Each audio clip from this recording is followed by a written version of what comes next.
Raz, raz. Nie działa. Raz, raz, raz. Działa. Ten działa. Tamte trzeba trzeba.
Dzień dobry.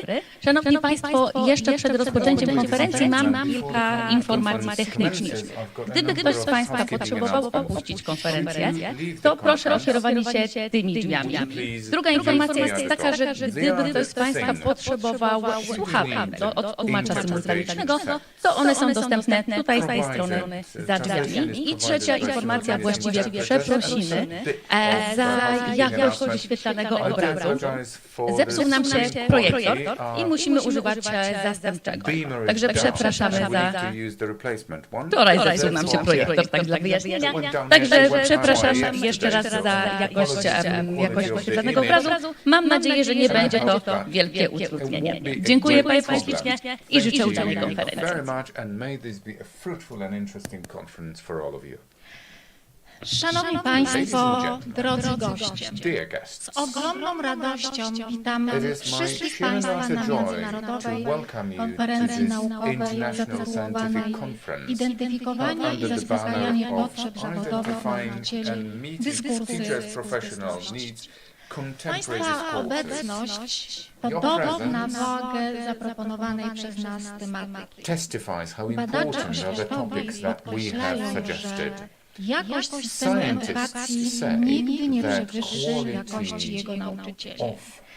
Dlatego tak istotne jest, abyśmy dziś wspólnie zastanowili się, jak najlepiej wspierać nauczycieli w realizacji ich zadań. Punktem wyjścia dla zorganizowania tej konferencji jest zbliżające się zakończenie projektu realizowanego w ramach konkursu Erasmus Akademii Nauczycielskiej. Nosi on tytuł Digital Academy i Teaching Paradise for a Seamless Transition from Pre-Service to In-Service. Szczególnie interesowało nas wsparcie dla przyszłych nowo wykwalifikowanych nauczycieli. Okazuje się ono wyjątkowo ważne wobec narastającego zjawiska odchodzenia z zawodu młodych nauczycieli. W wyniku realizacji projektu skonstruowano platformę cyfrową. Można ją uznać za wirtualne, wspólne środowisko uczenia się studentów i absolwentów kierunków nauczycieli oraz nauczycieli praktyków, mentorów i nauczycieli akademickich. Zespół z Uniwersytetu Jana Kochanowskiego University in Kielcach team is the only Polish participant of the project, which is held within the scope of Digital Erasmus Academies. It has brought together Santander University, Limerick University in Ireland, Antwerp University College and Ołomuniec University in Czechia. And on top of that there was Świętokrzyskie Center in job training. Gościmy dziś niemal wszystkich członków zespołu projektowego Digital EA, któremu przewodniczy profesor Thomas Prola z Uniwersytetu Santander i Fundacji Uniwersytetu. Jako zespół projektowy przeprowadziliśmy badania potrzeb zawodowych we początkujących nauczycieli. have made this Ich exercise celem było professional needs of budding zidentyfikowanie i teachers. opisanie The obszarów objective was to identify and describe the areas. It was the satisfaction survey. Dobrze działający system identyfikowania potrzeb najważniejszych podmiotów Properly szkolnych defined jest system podstawą to see the procesu needs of zaspokajania. school To entities punkt wyjścia is do the basis poprawy for warunków satisfying the needs nauczania and i a uczenia się starting w point szkole to improve oraz polepszenia learning relacji conditions, między teaching conditions, najważniejszymi improvement of różnymi relations zbiorowościami. between the most Nauczycielami, important uczniami stakeholder i ich groups, rodzicami. that is Brak teachers, takiej pupils diagnozy, and parents. jak wskazuje literatura, prowadzi If do we don't have dysfunkcyjności w szkole. diagnosis, there is a Badacze dysfunctional systemu school as a edukacji result. powtarzają, że The education nauczyciele nie system mogą dać researchers tego, say that czego teachers sami nie cannot give otrzymują. what they not Jeśli have chcemy, been by się given. angażowali, If musimy we najpierw want to see their zatroszczyć się o to. engagement, first and To foremost, właśnie we ta need to troska take o proper nauczyciela care of the jest teachers. dzisiaj naszym wspólnym Teacher celem. Care is Jako the organizatorzy pivot jesteśmy for zaszczyceni this project. tym, że możemy We, gościć tak the wybitne organizers, grono are thrilled ekspertów, to host badaczy, this outstanding zarówno group z of Polski, jak i z expert zagranicy, researchers from także Poland and nauczycieli, abroad, konsultantów, including consulting nauczycieli, teachers, praktyków, practitioners, dyrektorów szkół, school jak directors, również przedstawicieli and kuratoriów oświaty i organizacji teaching samorządowych. boards representatives Na and początku local pragnę governments powitać i representatives. zaprosić do First and mikrofonu foremost, I'd jej like magnificencję to rektor welcome Uniwersytetu the Jana rector of Kochanowskiego Jan w Kielcach, Kochanowski panią University profesor in Beatę Kielcach, Wojciechowską. Professor Beata Wojciechowska. Dzień dobry, witam Państwa wszystkich bardzo serdecznie. Witam wszystkich naszych przybyłych, dostojnych gości, zarówno z zagranicy, jak i z naszych ośrodków polskich, najważniejszych wszystkich ośrodków uniwersyteckich, akademickich. Jest nam bardzo miło, że zechcieliście Państwo przyjechać, uczestniczyć w tej konferencji. Jest, myślę, że tematyka niezwykle ważna, istotna, nad którą ośrodek kielecki, ale nie tylko, właśnie w takiej sieci międzynarodowej, wręcz światowej, pracuje już od kilku lat, a wyniki będą właśnie dzisiaj między innymi prezentowane w formie wystąpień naukowych, w formie referatów, ale także warsztatów i spotkań dyskusyjnych. Szanowni Państwo, ta tematyka jest niezwykle ważna, potrzebna, szczególnie w dobie sztucznej inteligencji i w dobie cyfryzacji. Ja myślę, że ani sztuczna inteligencja, ani najnowsze technologie, nie wiem jak doskonałe cyfrowe, nie zastąpią nauczyciela i tej relacji właśnie z nauczycielem. Już w starożytności wiadomo było, że nauczyciel jest osobą niezwykle ważną, a w życiu ucznia jedną z najważniejszych. Jest to osoba, która powinna być i zawsze była, jest i pewnie tak dalej będzie. Jest osobą mądrą, posiadającą nie tylko wiedzę, umiejętności, kwalifikacje zawodowe, ale także posiadająca empatię, a z drugiej strony jest niezależna i nieprzekupna, bo już o tym była mowa właśnie w tekstach starożytnych. Szanowni Państwo, chciałam serdecznie podziękować pani profesor Agnieszce Szplit i pani profesor Zuzannie Zbruk za to, że tę konferencję zorganizowały i to właśnie dzięki paniom, a także myślę, że całemu komitetowi organizacyjnemu, który panie wspierał i również naszym studentom, ta konferencja może mieć właśnie taki wymiar międzynarodowy, bo właśnie przez te 2 dni Kielce staną się światowym ośrodkiem badań nad zaspokajaniem i identyfikowaniem potrzeb zawodowych nauczycieli. To nas bardzo cieszy. Życzę Państwu znakomitych obrad, także znakomitych publikacji po tych obradach. Jeśli Państwo pozwolicie, to w tej chwili jeszcze może po angielsku. Let me switch into an English at moment. Ladies and gentlemen, dear esteemed colleagues and distinguished guests. It's my great honor to welcome you to the International Scientific Conference on the topic Identifying and Meeting Teachers' Professional Needs, Contemporary Discourses, hosted here at Jan Kochanowski University of Kielce. I'm very pleased that you have decided to join us or to connect online. This conference represents a cornerstone of our academic calendar, bringing together researchers and teachers from around the world. Your collective efforts here will contribute to the development of innovative strategies that can transform lives and educational practices. It's an attempt at a reflection on contemporary challenges a teacher has to face. We are proud to host this year's conference at our university. I would like to extend my gratitude to the conference chairwomen Agnieszka Szplit and Zuzanna Zbruk and the entire organizing committee for their tireless work in making this event possible. Additionally, I offer my sincere thanks to our students who are assisting as monitors in the running of the conference. I'm glad you are here. Once again, welcome to Kielce, and I wish you fruitful deliberations, interesting discussions, and important findings that will enter to scientific circuit. Dziękuję bardzo. Które wejdą do kręgów naukowych.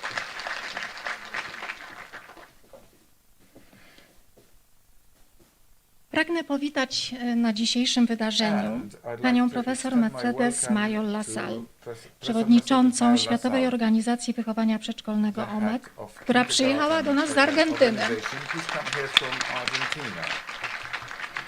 Witamy pana profesora Davide Parmigianiego, przewodniczącego Światowej Federacji Stowarzyszeń do Spraw Kształcenia Nauczycieli z siedzibą w Stanach Zjednoczonych, stowarzyszenia znanego nam jako WERA.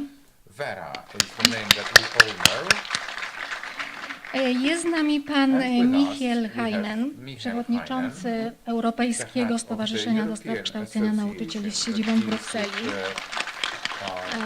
Znamy to stowarzyszenie jako ATE. Witamy wszystkich naszych gości z zagranicy, z wielu krajów, z Wielkiej Brytanii, Stanów Zjednoczonych, Japonii, Holandii, Irlandii, Łotwy, Portugalii, Włoch, Południowej Afryki, Turcji, Litwy, Albanii, Belgii, Czech, Izraela, Ukrainy, Chorwacji, Rumunii, Hiszpanii, Finlandii, Niemiec i Węgier. Kolejność przypadkowa. Serdecznie witamy pana profesora Bogusława Śliwerskiego, honorowego przewodniczącego Komitetu Nauk Pedagogicznych Polskiej Akademii Nauk, pana profesora Piotra Kostyłę, przewodniczącego Polskiego Towarzystwa Pedagogicznego. Pragnę powitać przedstawiciela samorządu, pana wicewojewody świętokrzyskiego Michała Skotnickiego. Bardzo proszę o zabranie głosu.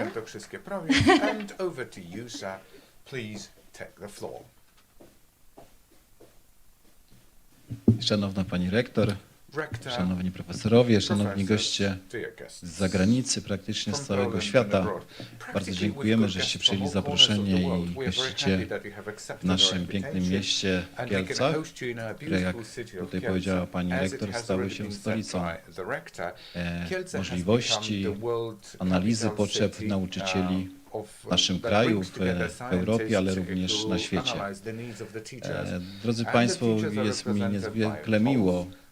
Czuję się zaszczycony, że mogę dwa zdania skierować do państwa, z tego względu, że jestem też nauczycielem i jestem też absolwentem tejże szkoły. To zawsze powtarzam, jestem z tego dumny.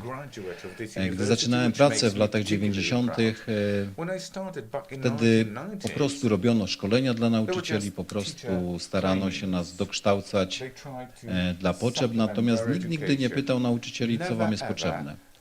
Z czego byście się chcieli dokształcić, co chcielibyście wiedzieć więcej, czy co was bardziej interesuje. Teraz świat się zmienił, jest inaczej i tu właśnie dzięki państwu, dzięki pani rektor, zaangażowaniu wszystkich uczelni, którzy właśnie spoglądają na to, jak młodemu nauczycielowi przede wszystkim, ale i nie tylko, temu bardziej doświadczonemu też pomóc, zaspokoić jego oczekiwania, jeśli chodzi o jego dokształcanie, jego zwiększanie warsztatu możliwości pedagogicznych, bo czas się zmienia bardzo dynamicznie. Tak dynamicznie zmienia się również nasza młodzież i oni oczekują od nas też stale coraz więcej, coraz nowszych metod spojrzenia na świat, ale również, co jest bardzo ważne w systemie oświaty, co zauważyliśmy i tutaj, czego przykładem może być Finlandia, że stabilność strukturalna systemu oświaty jest bardzo ważna. Ta merytoryczna, ta operacyjna musi ulegać zmianom, natomiast częste zmiany strukturalne nie są do końca dobre, to wiemy. Myślę, że obecnie rządzący, wśród nich też ja też się troszeczkę zaliczam, będziemy dbać o to, aby ta stabilizacja systemu była. Będziemy również aby te podstawowe potrzeby nauczycieli, szczególnie tych młodych, mówię tu o potrzebach ekonomicznych, były w miarę możliwości naszego rządu, naszego budżetu zaspokajane, tak żebyście Państwo mogli godnie i z uwagą tylko myśleć o kształceniu naszej przyszłości, bo uczniowie to jest nasza przyszłość, tak aby nasz kraj, nasz świat demokratyczny się rozwijał. Bardzo dziękuję za zaproszenie jeszcze raz. Życzę bardzo dobrych, trafnych decyzji, życzę dobrych wyciągania wyników analiz z badań, które Państwo przeprowadzacie, tak aby nauczanie było przyjemnością. Wszystkiego najlepszego.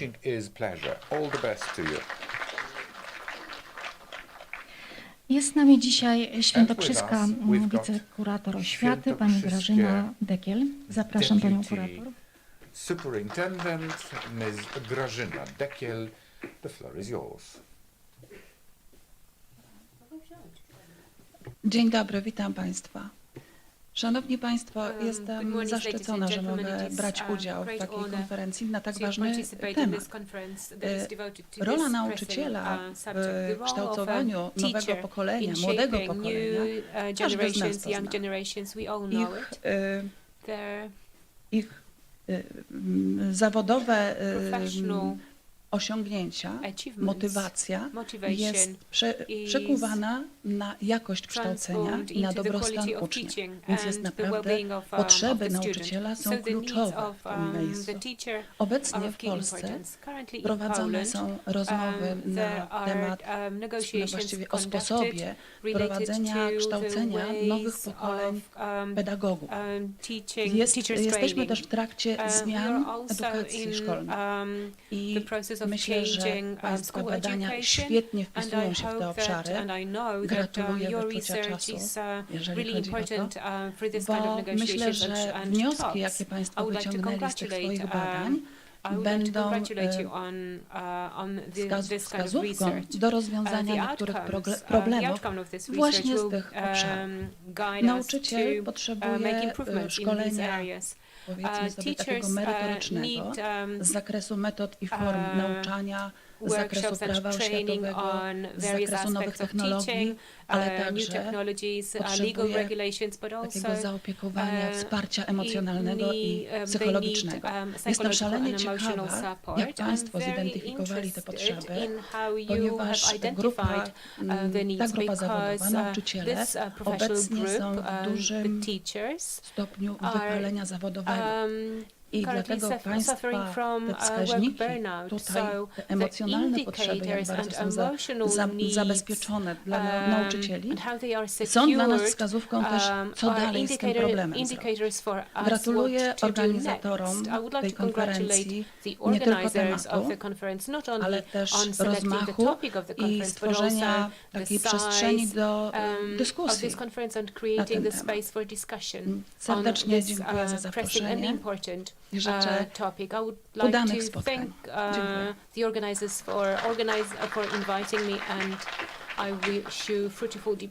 Nadmienię, że jest z nami również dzisiaj śląski wicekurator oświaty, profesor Uniwersytetu Śląskiego, Tomasz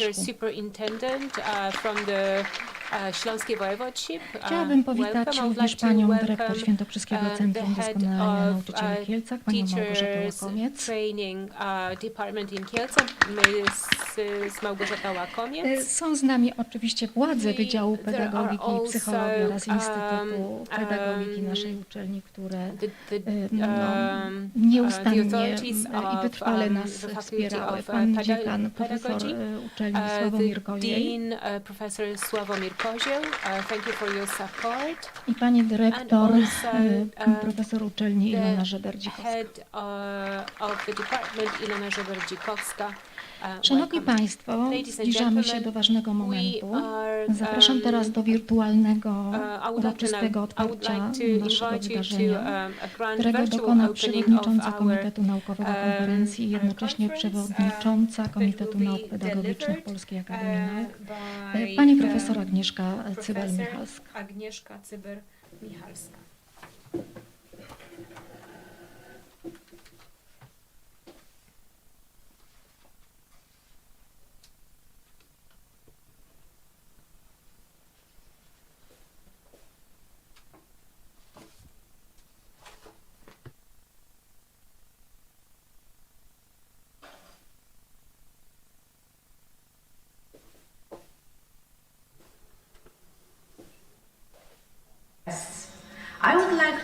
Chciałabym przywitać wszystkich uczestników tej konferencji, która koncentruje się na identyfikacji profesjonalnych potrzeb nauczycieli w 2025 roku. Chciałabym pogratulować profesor Agnieszce Szplit pomysłu zorganizowania tej ważnej naukowej konferencji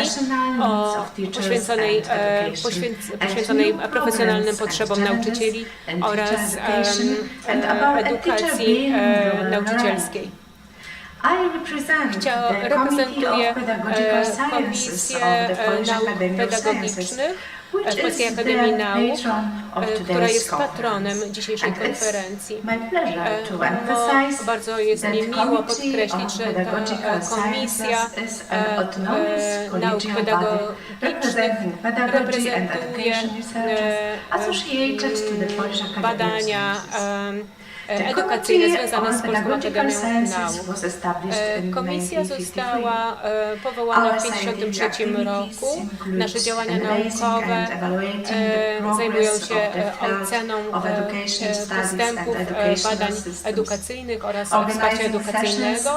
Organizujemy sesje, popularyzujemy badania naukowe, publikujemy naukowe ekspertyzy, badamy i promujemy nowe koncepcje związane z edukacją i rozwijamy partnerstwa oraz współpracę z instytucjami na całym świecie. Drodzy uczestnicy, drodzy goście, International Scientific Conference is concentrated on the discourse about social, cultural and civilization changes versus directions of teacher education development.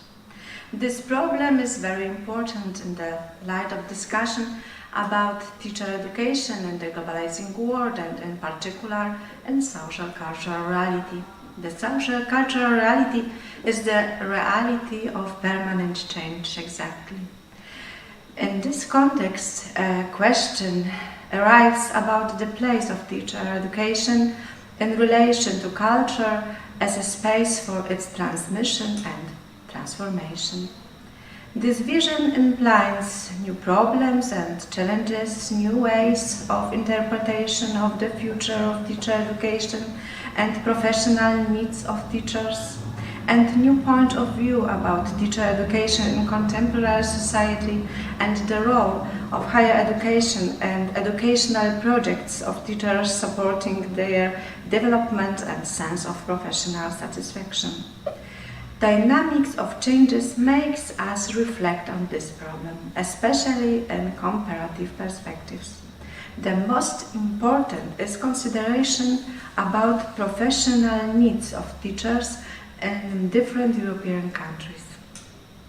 Space of culture determines the new point of view about perception of the teaching profession education of the teaching profession, experiencing and the reality of the teaching profession. Dynamics of changes makes us reflect about the connection between teacher education and labor market challenges, person and contemporary society, processes, unification and fragmentation. Thanks to the quality of teacher education and promoting innovative education tools, a subject has an ability to shape the social cultural environment. In particular, strictly interesting discourse inclines us to answer a question about what do today's teachers expect? Which of these needs are most important? What is their level of satisfaction?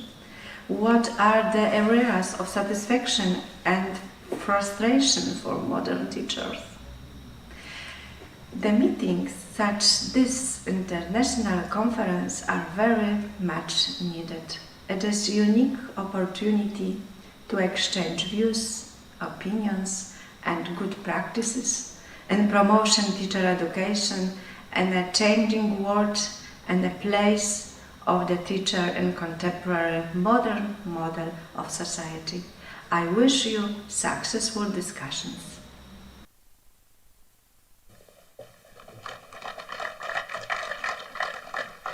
Szanowni Państwo, myślę, że możemy uznać naszą konferencję za otwartą. Pani profesor Agnieszka Cybel-Michalska nie mogła przybyć osobiście na naszą konferencję, dlatego również wirtualnie jako pierwsza zabierze głos. Prosimy zatem o wysłuchanie jej krótkiego wystąpienia. Numer 2.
For invitation to the international conference. It is a big distinction for me. I'm sorry that I cannot be with you in Kielce. Important matters made it impossible to come to the conference. I represent Adam Mickiewicz University in Poznań, one of the best universities in Poland. I am also a head of the Committee on Pedagogical Sciences of the Polish Academy of Sciences, which is an autonomous collegial body representing pedagogy and education researchers. My faculty and the Committee on Pedagogical Sciences are international cooperation friendly and are worth visiting. I działaniami międzynarodowymi. Chciałabym zaprosić Państwa do Poznania na mój uniwersytet. Dzisiaj będę mówić o nauczycielu jako jako twórcy środowiska dla uczniów. Chciałabym odpowiedzieć na 3 pytania. Pierwsze pytanie, jaki jest pogląd na temat zglobalizowanego świata?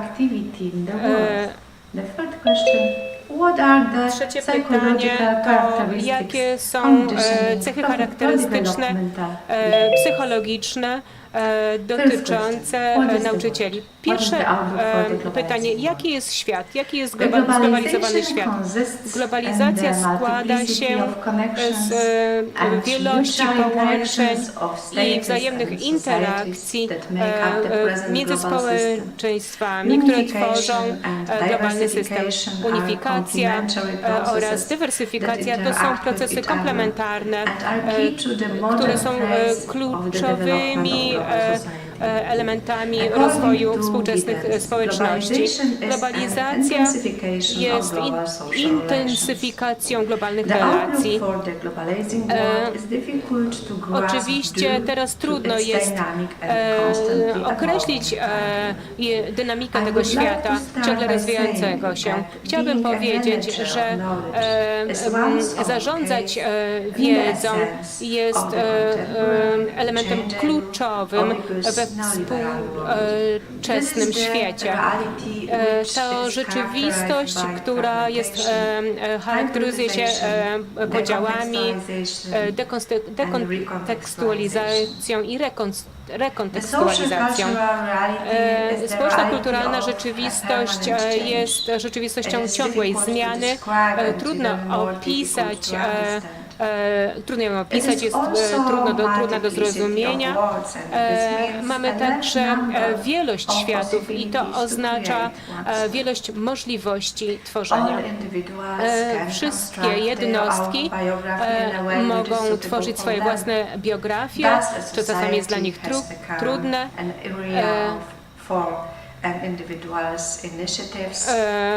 Związane jest to z przestrzeniami, które są nieograniczone do tworzenia i nieograniczonych możliwości zmian i perspektyw.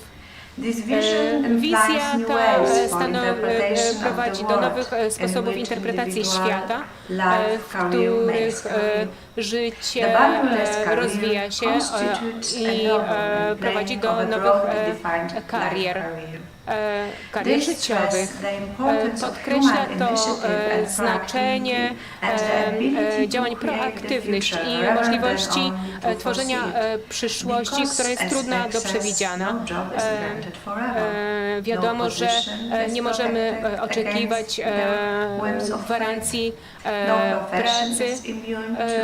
Nie ma takiego zawodu, który byłby odporny na zmiany. Nie ma takich umiejętności, które będą gwarantować zatrudnienie. Ta dynamika zmian odzwierciedla uczestnictwo jednostek w świecie, które prowadzi do tworzenia wiedzy jako własności indywidualnej. Natomiast nie to jest centrum mojej uwagi. Będę koncentrować się na motywacji, osiągnięć swoich celów, na poczuciu bycia agentem zmian. Nauczyciel jest twórcą orientacji proaktywnej. Główna oś mojego wystąpienia będzie związana na tym, w jaki sposób wiedza powinna być uznawana jako własność jednostki. Globalizacja kognitywna, która wyróżnia eksterytorialną jakość nauki, redukując kulę ziemską do wielkości globalnej wioski.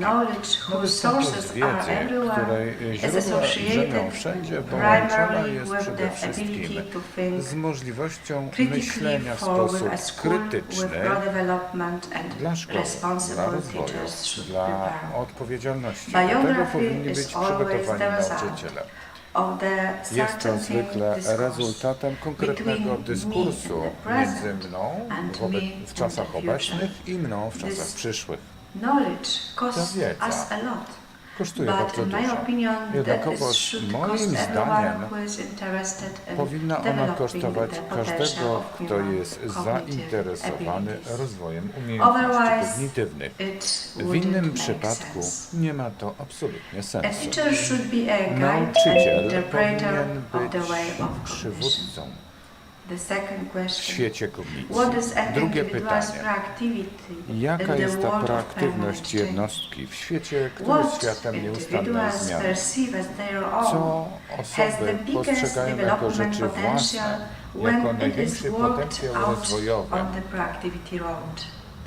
który prowadzi na tę ścieżkę działania proaktywnego? Chcę podkreślić, że w świecie rozwoju cywilizacji i różnorodności kulturowej obecnego społeczeństwa orientowanie się na cywilizację, na atrybucję ryzyk takich jak pandemia czy wojna w Ukrainie, na konsumpcjonizm i jego pochodnej teologię, na obecność mediów powodujących chaos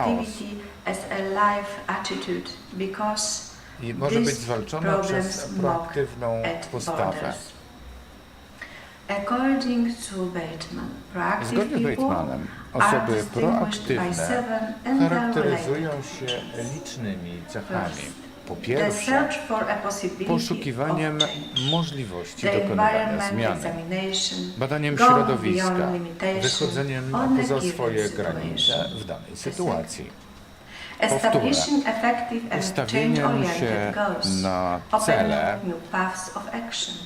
i prowadzące do nich ścieżki, tak żeby postrzegać problemy przez pryzmat działań prowadzących do rozwiązania tych problemów, poszukujących sygnałów rozwiązań, ale również zagrożeń. Kolejna cecha, sposób poszukiwania zdobycia celów.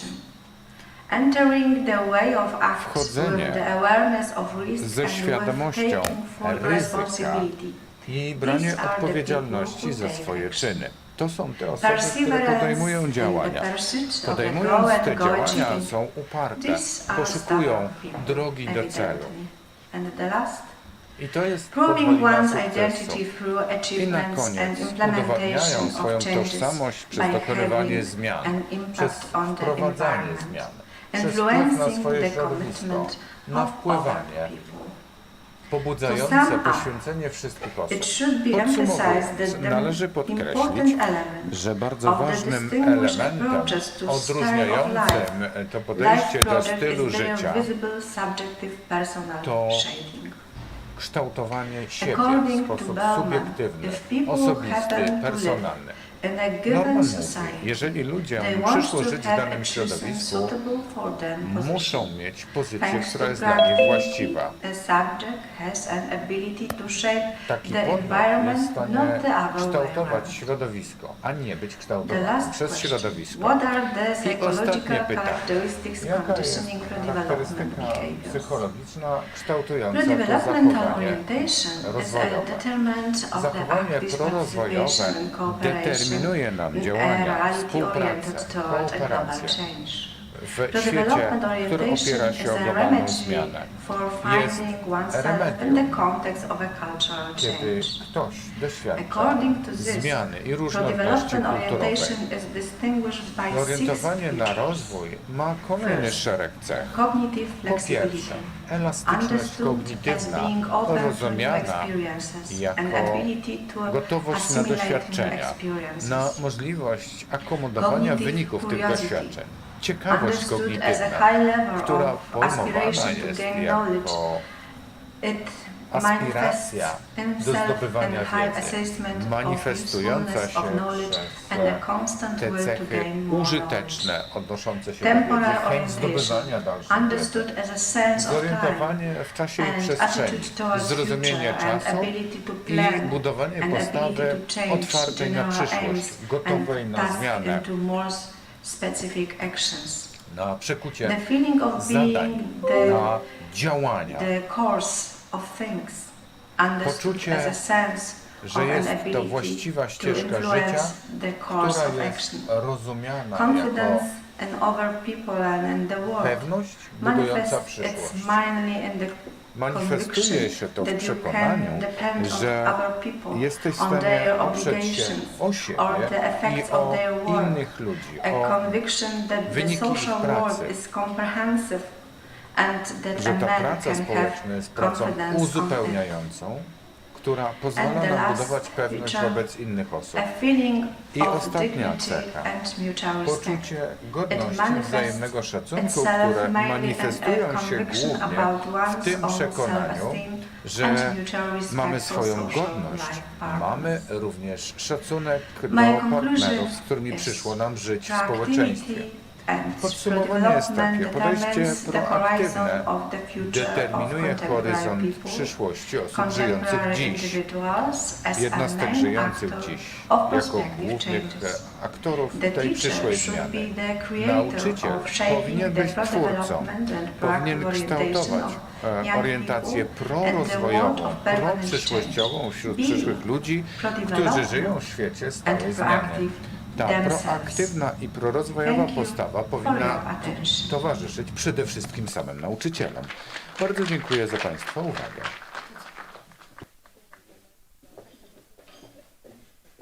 Szanowni Państwo, rozpoczniemy teraz pierwszą sekcję plenarną. Z prawdziwą przyjemnością przedstawiam przewodniczącą.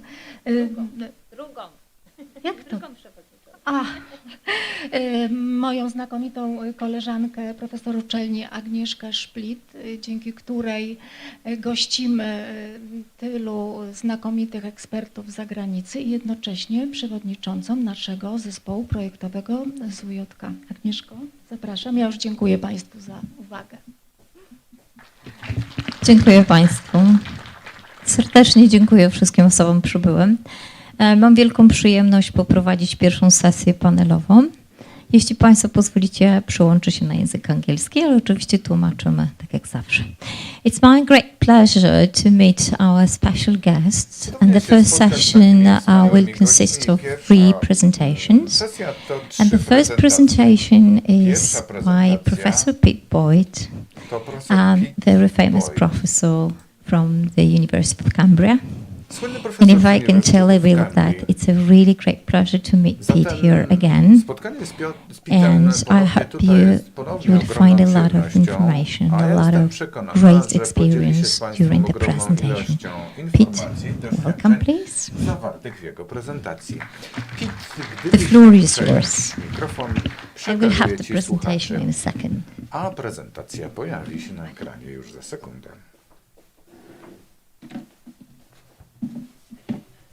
Does it work? Can you hear me? Yeah. Can you hear me? Yeah. You've got 2. Which one you prefer? Mamy 2 mikrofony, w zależności od tego, który pan profesor będzie wolał.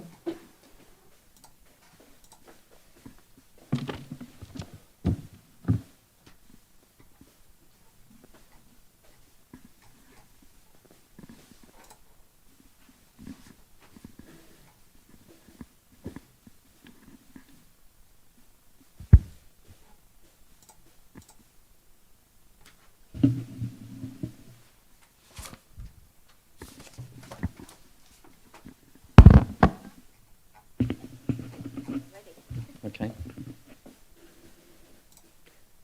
I am currently working Pracuję obecnie with 6 teachers z 6 in nauczycielami 6 different schools w 6 różnych szkołach in the north of England, in Cumbria, w Cambrii, w północnej on Anglii, a professional inquiry project. nad projektami, które stawiają I'm going to zawodową argue tezę today badawczą. Mój argument that what dziś, teachers need że to, czego is potrzebują professional nauczyciele, inquiry.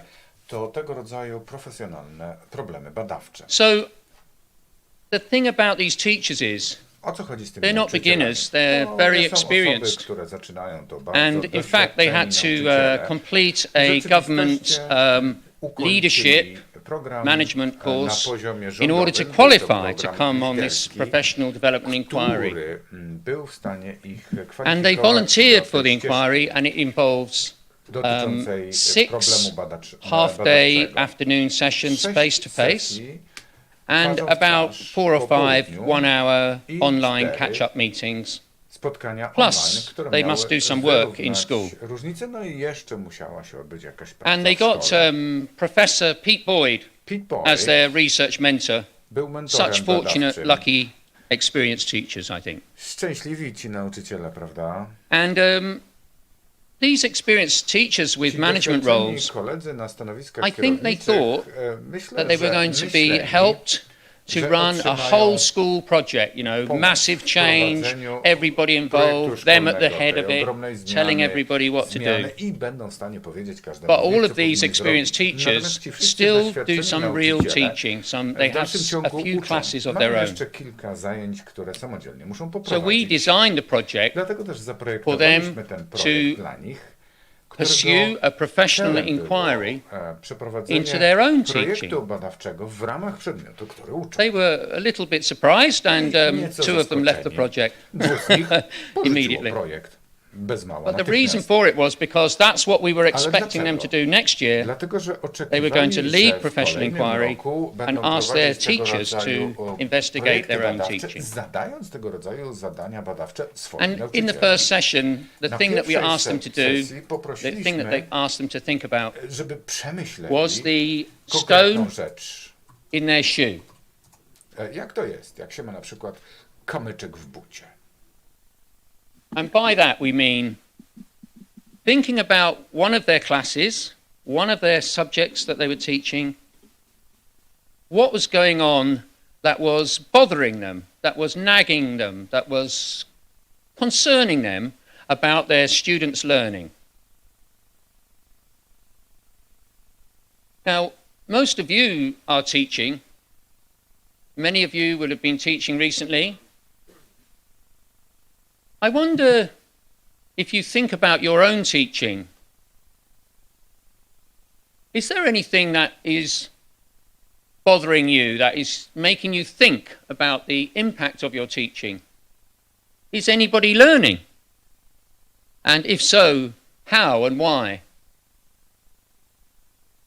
So what question would you investigate about your teaching? What is the stone in your shoe?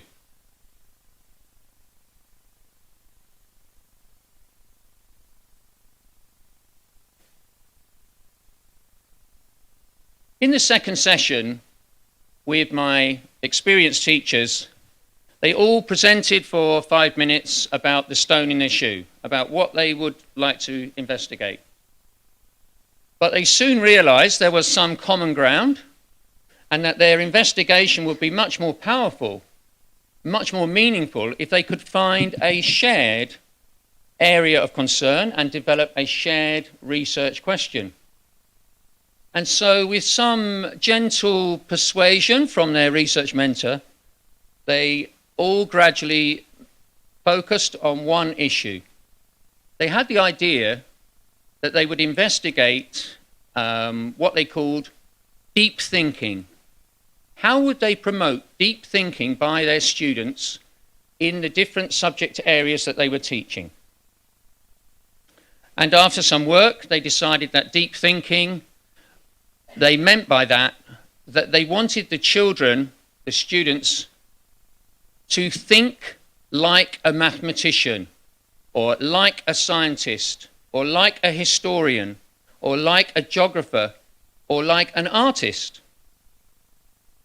And so, what a great question for a professional inquiry.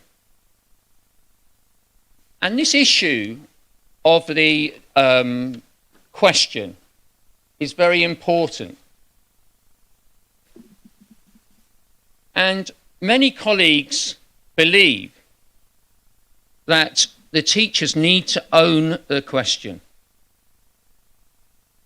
I believe that teachers can become teacher researchers. They can come to own a question, even if the question was, for example, provided by their manager, the school manager, the head teacher, say. Even if the question arose from a school inspection, where an external person raised an issue.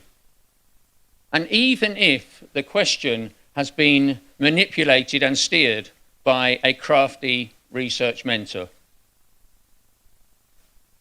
So, in this particular professional inquiry,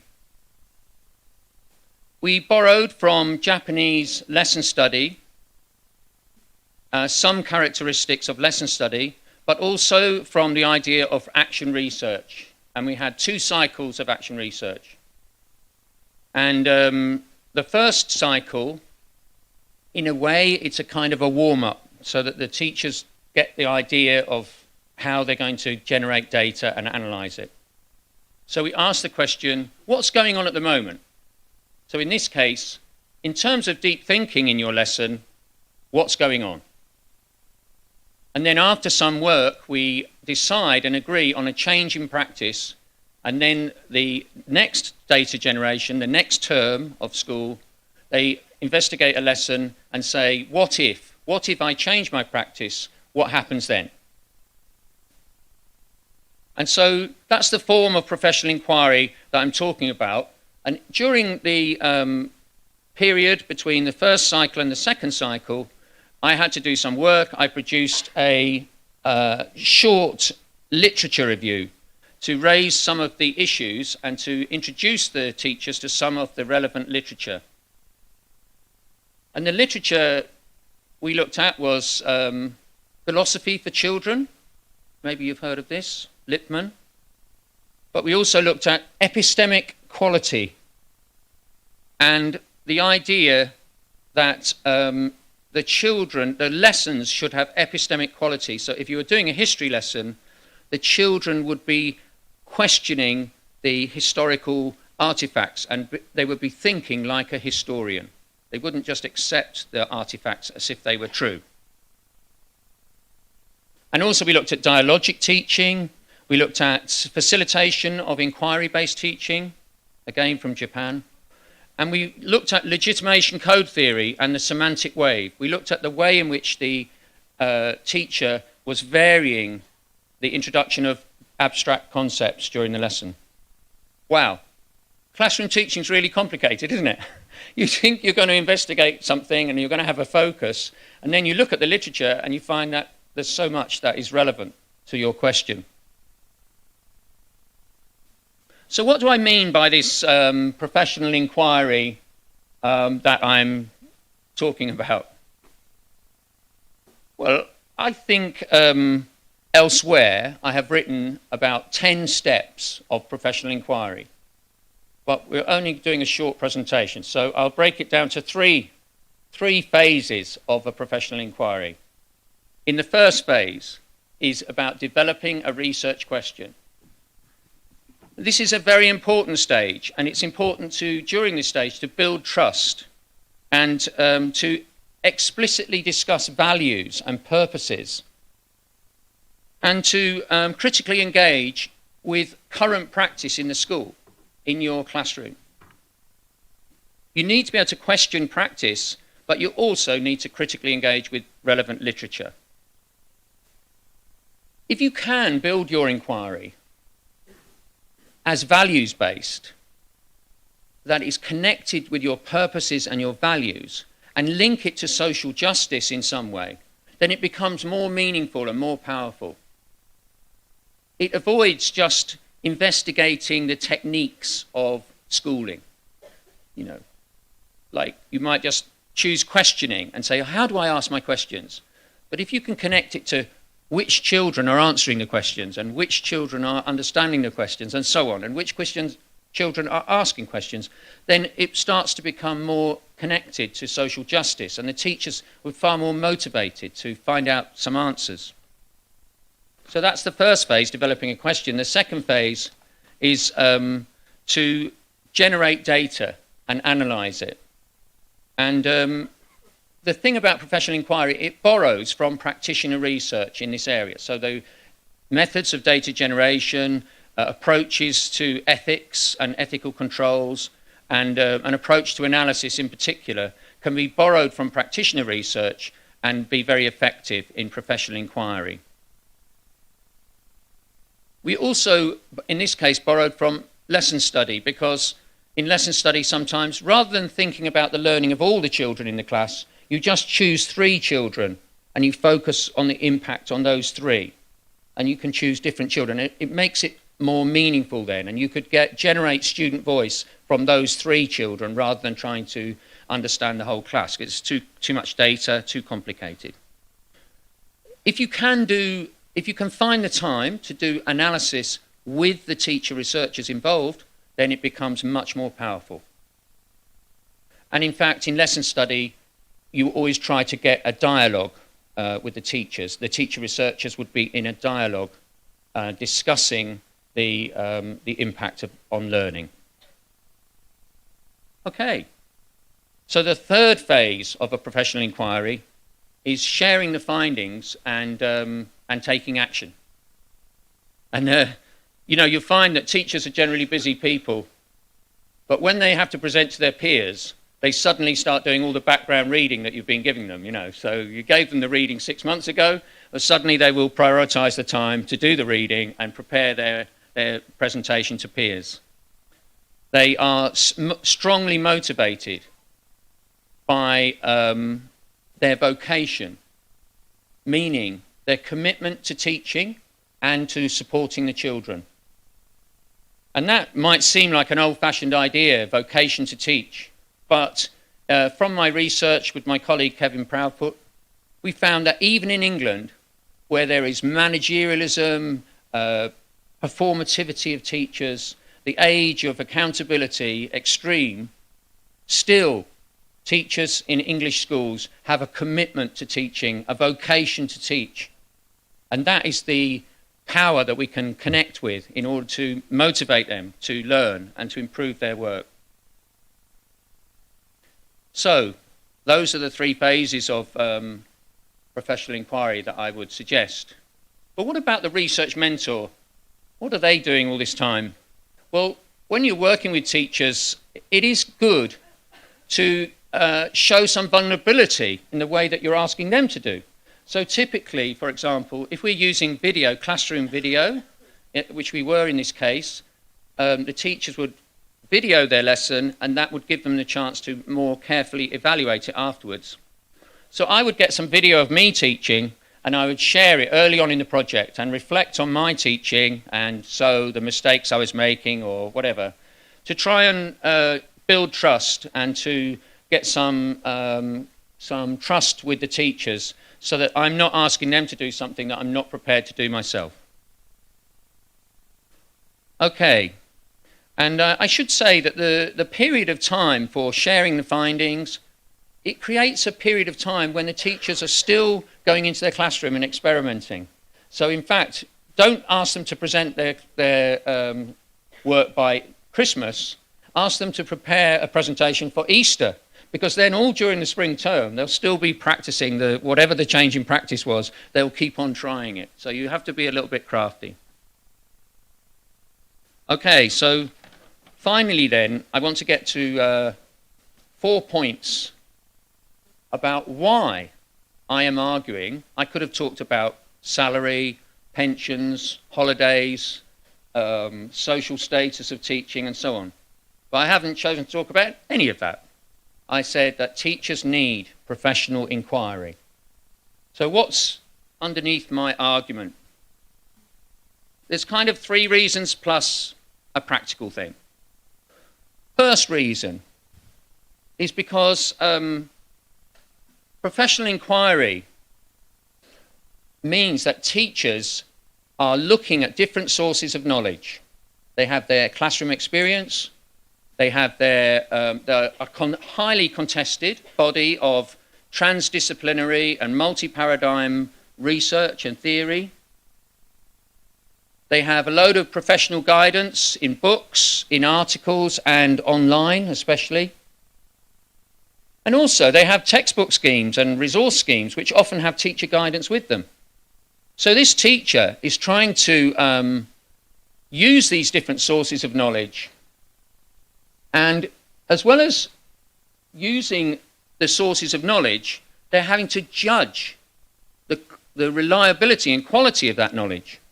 And so a professional inquiry helps to develop epistemic insight, meaning the way in which a teacher judges sources of knowledge and uses them in balance, in professional judgment, in order to develop research-informed practice. They're using their practical knowledge, they're using the literature, they're using the professional guidance, and they're using their textbook schemes along with its guidance.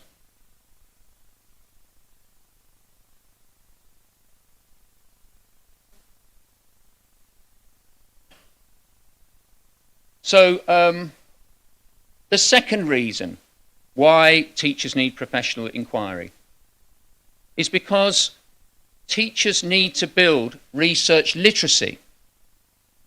Now, this term, research literacy, is often defined by national educational research associations and professional researchers. They often think that the field that they're investigating is educational research. No, the field is teaching, okay? So we need a balanced definition of research literacy. A definition of research literacy that says it's about professional judgment informed by critical engagement with the literature. It's about values as much as it is about randomized control trials. And the thing is that professional inquiry helps to build teachers' research literacy. The third reason why professional inquiry is important is because it recognizes that teachers are producers of knowledge as well as consumers. Teachers are curriculum makers, not just technicians delivering some evidence-based approach to teaching that a senior manager has told them to do. Okay, so the three core reasons why professional inquiry is needed by teachers is epistemic insight, research literacy, and that it recognizes them as producers of knowledge. And the fourth thing that I was going to mention is that as well as my professional inquiry project, I'm also involved with teacher researchers in Liverpool investigating how to teach maths. Well, it's a big project with lots of data generation, and it makes a huge demand on the teachers. And I would argue that it's too much. They can do that kind of practitioner research some of the time, but they can't do it all of the time. Whereas professional inquiry is feasible for teachers all of the time. Okay, so in my conclusion, I would say, why do 6 experienced teachers need to complete a professional inquiry focused on their own classroom? Because a manager is not a leader. A manager is appointed to a post. A leader is given that label and that role through their action in the workplace. So I need those school managers to step up, to become instructional leaders with a cultural approach, to say that professional inquiry is part of what we do here in this school. They have to earn the label of leader. They're not appointed as a leader. And the good thing is that some of those school leaders, that the 6 that remain on the project, next year, maybe they'll be sharing their inquiry with the teachers at the beginning of the project to say, look, this is what I did last year. If they're really brave, they might say, I'm going to contribute a lesson or 2 lessons to the project this year. I'm expecting more of teachers as well. I'm expecting teachers to be more than technicians delivering an evidence-based program or curriculum. I'm expecting teachers to be curriculum makers, to collaborate on investigating their practice and developing that practice in a research-informed way. Now, back in 1975, a huge influence on my life and on my work, Professor Lawrence Stenhouse wrote a book, and in chapter 8 talked about the teacher researcher. And much professional development and MA programs and teacher education and CPD for teachers and so on has been influenced in a positive way by Lawrence Stenhouse's work and his ideas. However, I think that it's only proved that teachers do not have the capacity, the time, the workload, availability to be involved in practitioner research all of the time. So the practical part of my conclusion is professional inquiry does a lot of the work and gives this teacher a professional status that's so important. So my idea is that what teachers need is professional inquiry. How I continue to learn to teach, that's the message. I wonder what you think. Thank you very much.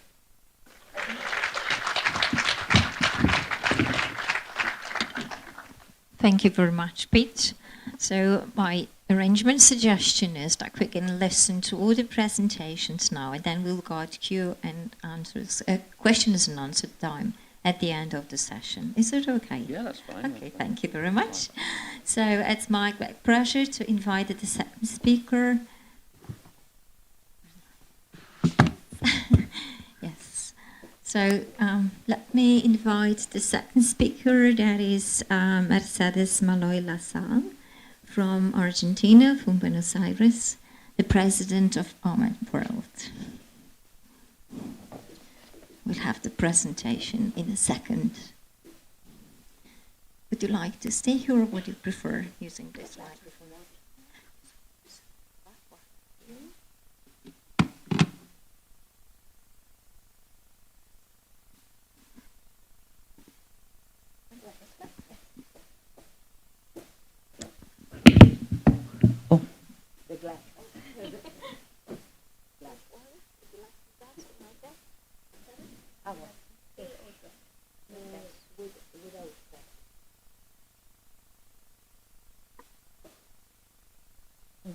Dzień dobry. Buenos días. Good morning, everybody. Well, I have drafted my presentation because my mother tongue is Spanish. First of all, well, I am amazed with the conference of Pete, really. I agree with his view, really. Well, good morning, everybody, and I would like to express my sincere gratitude to the Faculty of Education and Psychology and the authorities, and of course to Agnieszka and Suzanne, because they had made a kind invitation to participate in this important scientific conference. I come to you and as an Argentinian professor and fan of our football team, because you know that Argentina is the champion. And I had the privilege of working in the field of early childhood education and care for more than 50 years, so I am invited because I am old. And 30 years from this experience, this quick pass of the time, I have been volunteer to the work in the World Organization for Early Childhood Education, OMEP. OMEP is the acronym of l'Organisation Mondiale pour l'Éducation Préscolaire. And we have born in 1948 in the first conference of UNESCO with the same paradigm, that with education, peace, and science, we can change the world. But we have a lot of work to do.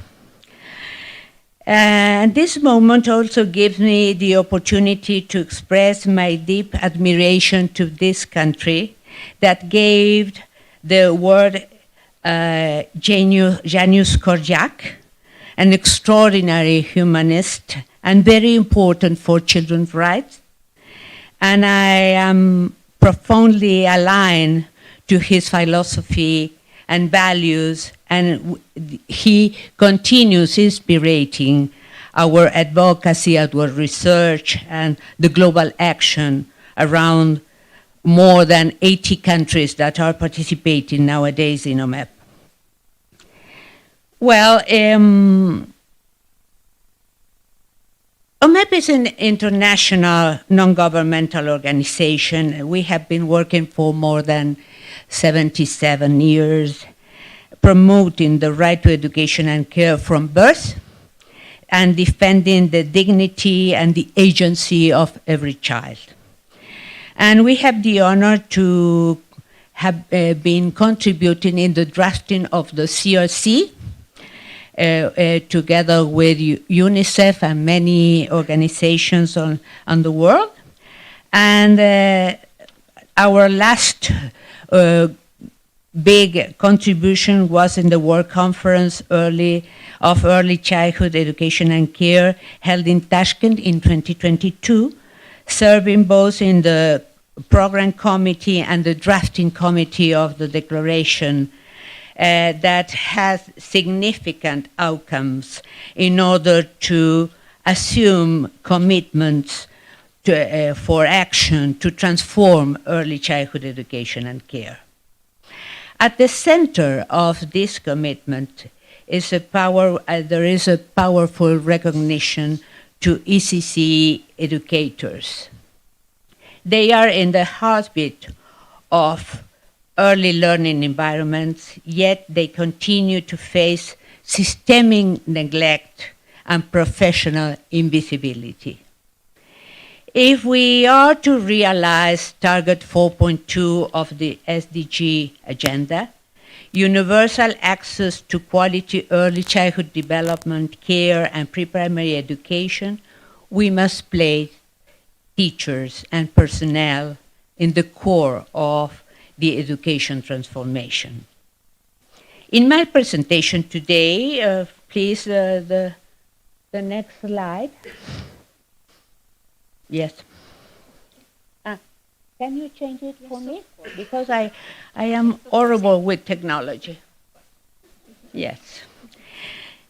I will try to address 4 themes: a global panorama of ECC, the current challenges, the critical professional needs of ECC workforce, the systemic challenges that affect ECE personnel, and a shared vision about transformation. And finally, a little call for action for all us. Well, about the characteristics of early childhood education and care. To understand the professional realities of early childhood education, it is essential to situate the work within a broader global landscape. And it presents a comprehensive overview.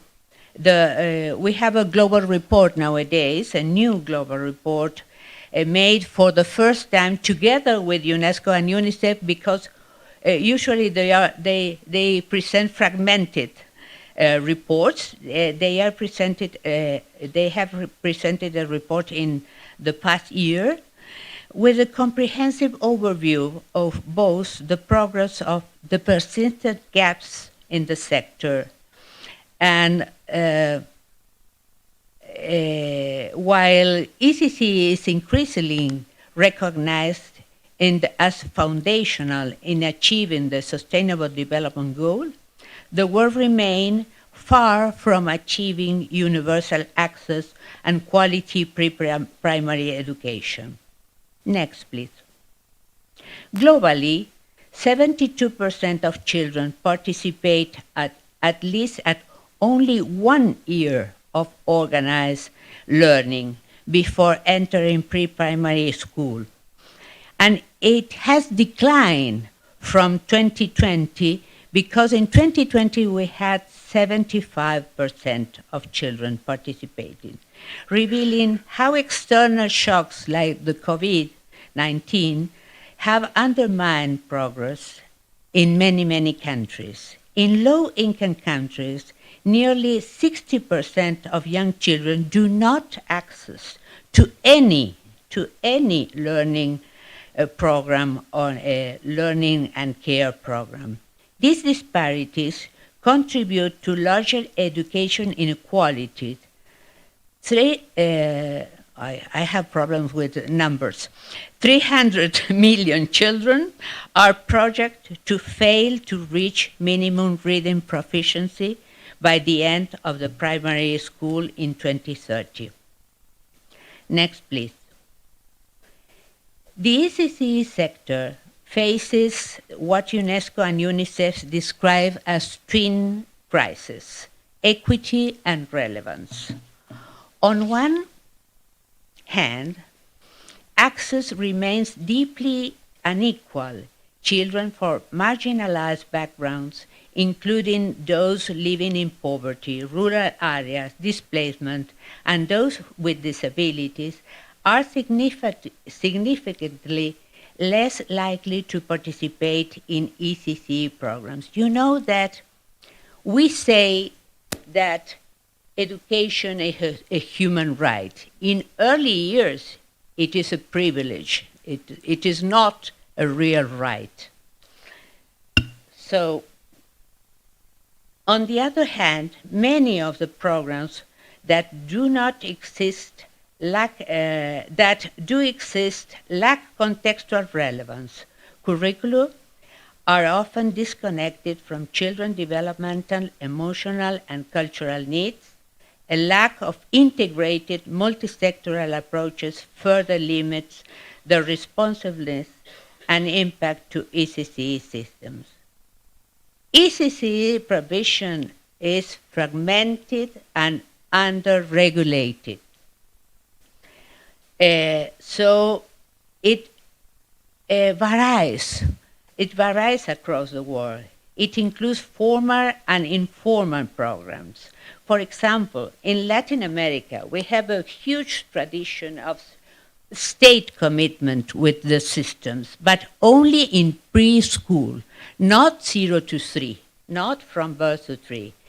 In Africa, we have a very low range of participation of states, and the few services that we have are all private. The growing role of non-state actors, while important in some settings, raises concerns about equity and quality when public oversight is insufficient. So we have also financial and human resources constraints are among the most serious obstacles faces ECC systems. On average, countries allocate just 0.4 of the GPD to pre-primary education. That's why we advocate in Tashkent to commit the governments to invest the 10% of the budget for education for early childhood, for the early years. To reach the global target for universal access to 1 year to pre-primary education, the world needs to recruit at least 6.2 million educators for 2030. And if we want that this education can guarantee some quality, the number increases over 11 million in order to have an effective teacher-child ratio. So next, please. The quality of ECC depends less on the infrastructure and materials than on the people who provide care and education. And I am talking about care and education all the time because you cannot care without educating and educate without caring. So these are social practices that are inseparable. However, they are often less trained, low paid, and most professionally invisible of the members of the educational system. In low-income countries, only the half of the pre-primary teachers meet national training standards. And the ratio, for example, in Africa, we have ratios 60 children, 1 teacher. So it is really impossible to work with some kind of quality. Over 90% of educators are women, of course. So we have a high feminization of the teacher's force. Next, please. ECC educators are essential actors in building equitable and inclusive educational systems. Their daily work shapes the foundational learning, care, and development of young children. Of course, we have another discussion here. What is foundational learning? It is only reading, writing, and calculating, or is this something else? We are struggling against the narrow idea of what is foundational learning. There is a global deficit in ECC personnel, as I think, and while ECC is increasingly recognized as a critical level of education, pre-primary teachers are often excluded from national teacher qualification frameworks. Globally, 85% of pre-primary teachers meet minimum training standards. Mainly, early childhood workers lack access to initial and continuous training, particularly in inclusive, play-based, and culturally responsive pedagogies. Moreover, the data shows a troubling trend. The percentage of trained educators is decreasing nowadays in many regions. We do not have people that are interested in being teachers for the early years. It is a lot of work, and we have a lack of recognition. I always remember when my mother, I come from a university family, you know, and my mother was very angry with me when I decided to work with the early years, because she thought that it was only a thing of changing naps, you know. And this is something that it is a common mistake, a common view of many people in the world. Professional development opportunities are rarely tailored to the unique emotional, relational, and development demands of ECC. The lack of systemic investment in professional learning contributes to high turnover and low morale. Despite the vital importance of their work, educators often endure low salaries, informal contracts, excessive workloads, and weak labor protections. For example, in Panama, teachers inside the preschool, inside the educational minister system, they have salaries like primary school, but the rest are tipped by parents, by families. They receive a tip. Oh? It is horrible what is really happening. The ILO policies guidelines of 2014 and their 2024 review that we did together with the University of Dublin, the city of Dublin, we developed a research emphasized that decent work is essential not only for educators' well-being, but also for the quality of children's experiences. Next, please. The situation is the fact that, as I said, 90% of ECC are women. There are gender biases, the stereotypes contribute to the profession of low status and poor conditions. Women dominate at least the least recognized and lowest paid roles in education workforce. ECC personnel operate within fragmented systems. Responsibilities are often divided among ministers of education, health, social protection, labor, and resulting in incoherent policies, inconsistent standards, and duplicated efforts. So this fragmentation is terrible for the development of educators.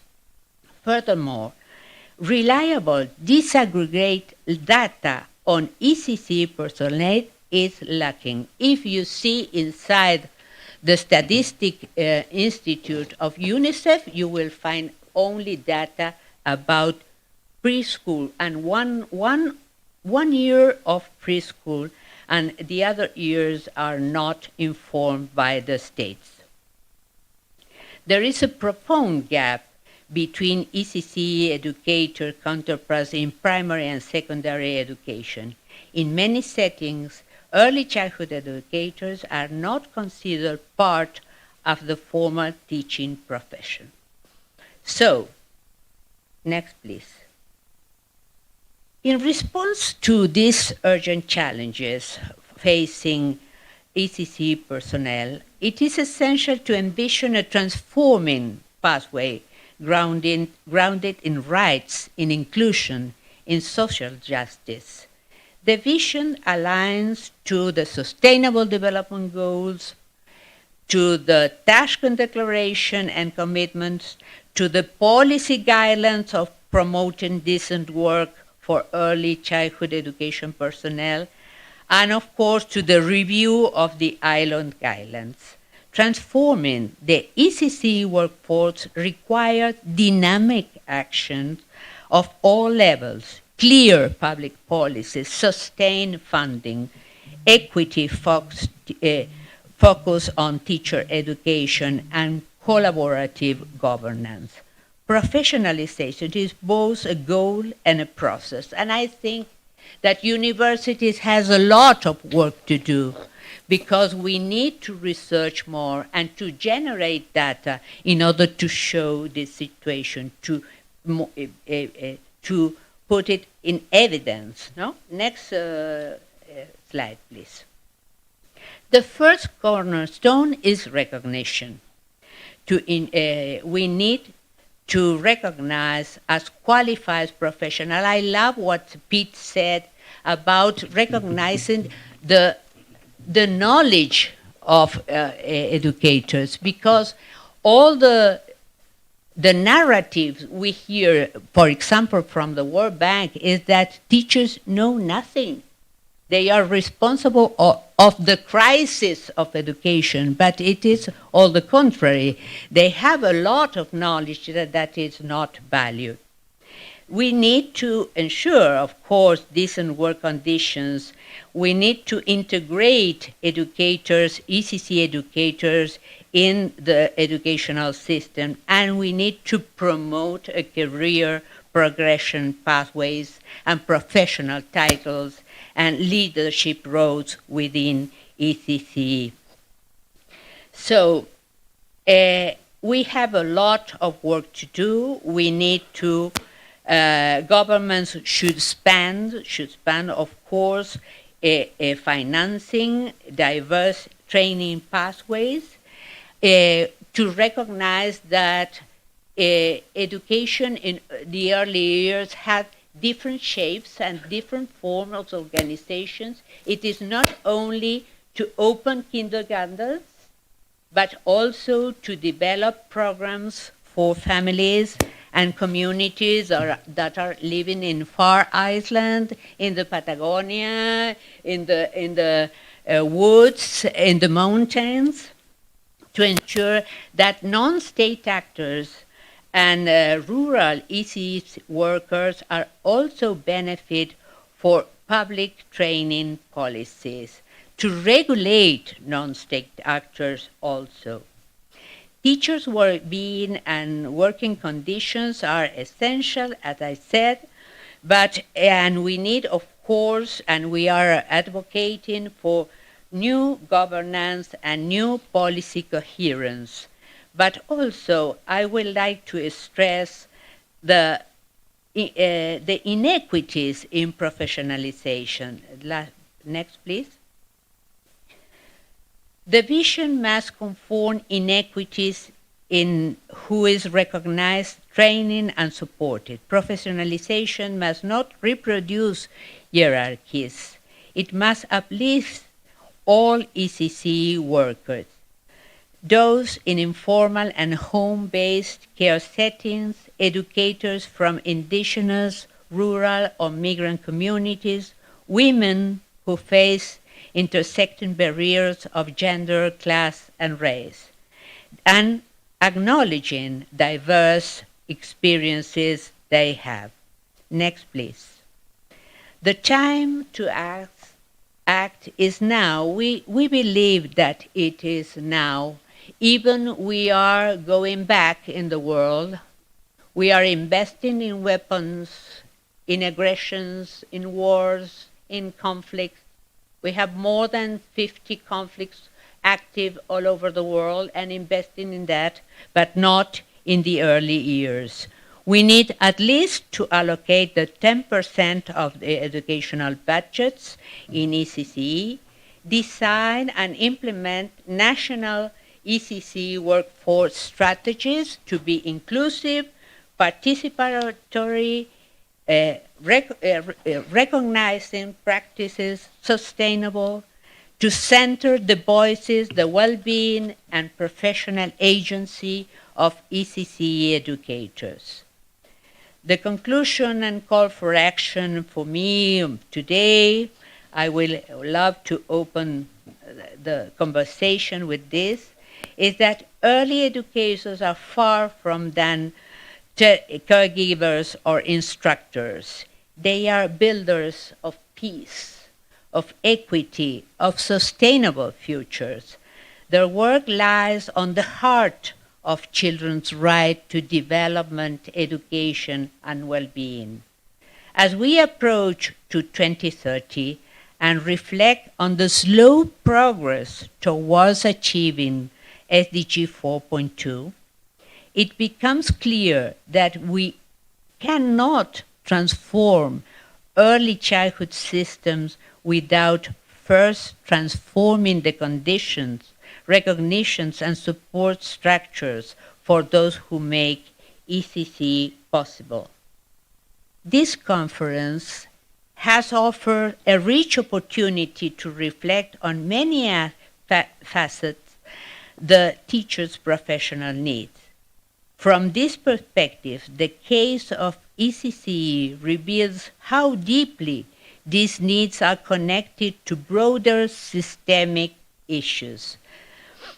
But it also reveals the strength, commitment, and potential of educators who, despite these challenges, continue to nurture, to teach, to empower the youngest citizens. To fulfill this commitment made in the Tashkent Declaration and in the ILO guidelines and so many other documents, we need to think in key takeaways: recognition of rights, professional development, systemic reform, adequate funding, equity in qualifications. In the words, last please, of Paulo Freire, I am Latin America, I cannot avoid Paulo Freire, education does not change the world, education changes people. People change the world. Let us never forget that ECCE educators are those people. They are shaping not only the lives of children, but the future of community and nations. Let us act now with ambition, commitment, solidarity, research. So advocacy, research, and education goes together to build a dignified and transformative future for ECCE educators and for the children whose rights and futures depend on them. Thank you.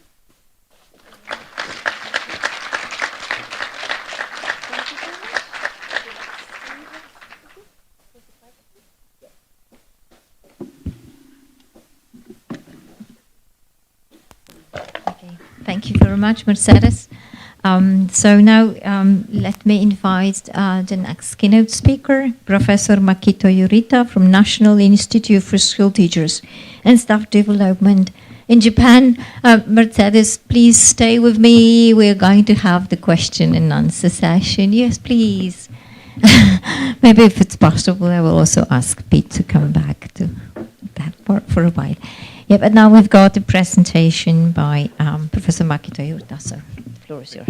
Would you like to use this one or this one? Okay.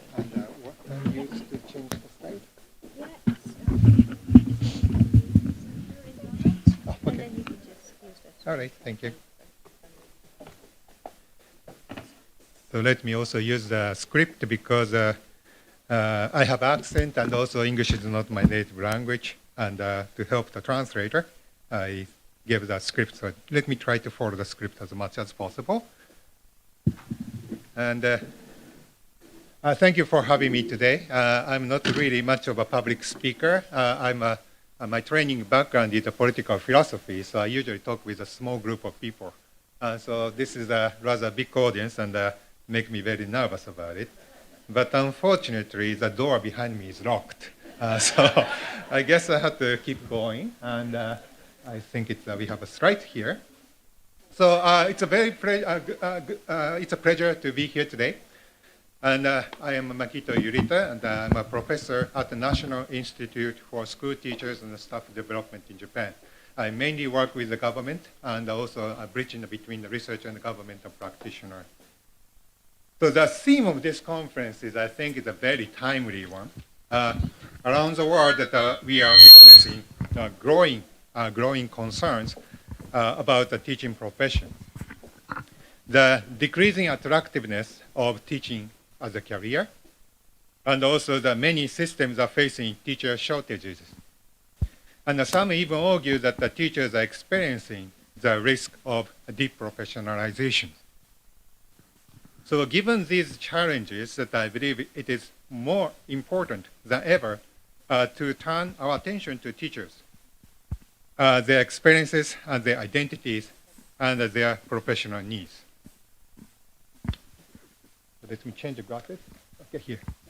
So the title of my presentation today reflects on this focus. And today I am particularly trying to do something a bit ambitious. I'm trying to chase two rabbits at the same time. One rabbit represents the importance of recognizing and supporting teacher autonomy in their professional learning, give teacher freedom. And the other represents the tendency to control and guide teacher learning to ensure the effectiveness of teacher learning, make sure teacher learns what is needed. So these are two rabbits that we need to chase. These two aims often appear to be in tension, but I'd like to argue that they don't necessarily be. So to bring them together, we first need to ask, so what do we actually mean by empowering teachers? So to better understand the diverse and sometimes contradictory approach to teacher empowerment, I developed what I call the four-quadrant model. So I have presented this model at several different conferences in the past, and also published some papers on it, and including one in English forthcoming. So I don't intend to go in detail about this.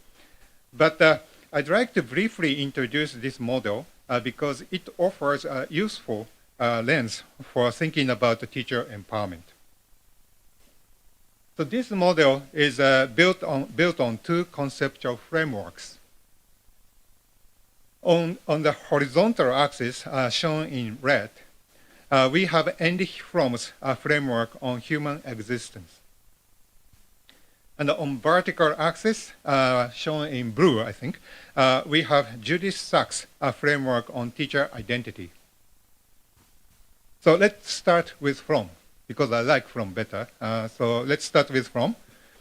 Fromm describes two modes of human existence. One is a mode of having, and the other is a mode of being. In the having mode, our existence is defined by what we own or what we possess as a property. For example, I have a degree, and I have a position, and I have a job. So my degree marks my specialization and educational background. My position marks my standing in academia, at least in Japan. And my job marks my social and financial credibility.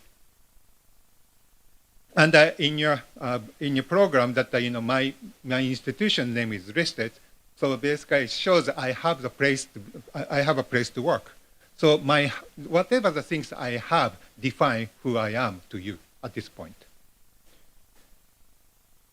So when we apply to teacher empowerment discourse, teachers are considered qualified by having their certificate, because certificate marks their experience in training.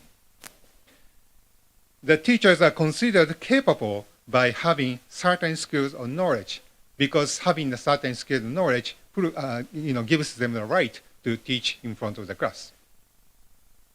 So in this view, the teacher's professional experience are marked by their having those properties. And the teacher empowerment is often talked about ensuring a teacher to have that certain property that we demand teacher need to have. So it is important also to note that these required properties or attributes are often defined by external actors and authorities. So we are talking about what teacher need to have in this space as well. So what this sort of skills the teacher need to have, this sort of ability a teacher need to have, this sort of knowledge teacher need to have, this sort of work environment teacher needs to have. So we are only talking about mode of having, and mainly talking about in the mode of having. But in contrast, I'd like to highlight is a mode of being is about engagement. The engagement with others, engagement with the world, engagement with one's own values and in the environment. So it's marked by what we say and what we do and what we believe and how we relate to them. So for teachers, it's about their active participation in making professional decisions, what they say and do as educators in the classroom, in the school, in the community, in the society, in the world. So those kind of how deep in the world you engage is defining the teacher's being as a professional. So this is where autonomy becomes central. So empowering teachers under the mode of being means supporting their being as a practitioner and a professional. So let's now look at the vertical axis, the Judith Sachs, the conceptualization of teacher identity. The Sachs points out that teachers hold two types of identity. One type is, I wrote it as a practitioner identity, but which is an individual identity shaped by their personal experiences and practice in the classroom. So they develop that personal identity as a teacher by practicing it, engaging with the learners, etc. And the other is the Sachs said it as an activist identity, is a collective identity shaped around the teaching profession as a whole. So this is the kind of identity not the teacher individually have, but it is the identity held by collective body of teachers as a professional. This is a rather simple one, I think. So these are the discussion and approach to the teacher empowerment that aims at the individual empowerment and the collective empowerment. There are a lot of discussion about the teacher empowerment, but some discussions focusing on empowering individual teachers, how individual teacher can succeed. But the other kind of discussion talking about more collective teachers, how the collective body of the teachers as can be empowered as a professionals. So there are two different kind of discussions there. So when we combine these two frameworks, we get 4 quadrants, as you can see here. So let me walk you through them clockwise from the second quadrant for the sake of convenience. The second quadrant, which is left top, the second quadrant focuses on a collective having, which ensures that teaching profession has the right qualification and the properties. So there's a lot of policy argument about creating the professional standards, or making sure teacher certification program is legit. And so this is the kind of approach that to make sure the teacher have necessary skills as a collective body. So that's the second quadrant argument discussion around the teacher empowerment. Then go to the bottom in the third quadrant. Third quadrant focuses on the individual's having. So what individual teacher needs to possess in order to be empowered. So in the policy argument, it's oftentimes introduced in about the teacher evaluation systems or teacher recertification system to make sure a teacher has enough property and that property is renewed continuously. So this kind of discussion is quite dominant when we're talking about the teacher empowerment. Then let's move to the fourth quadrant to the right. The fourth quadrant focuses on an individual being. It's supporting the autonomy of each teacher in making professional decisions. In a classroom, teacher need to have a freedom to make their own decisions. A teacher is doing their own practice without any constraint. And that's going to give the teacher the environment and the atmosphere to practice fully as a professional. So it's individual autonomy that we are talking about. And the important thing is the first quadrant, which is the right top. The first quadrant focuses on the collective being. It's about strengthening, empowering the autonomy of the professional as a whole.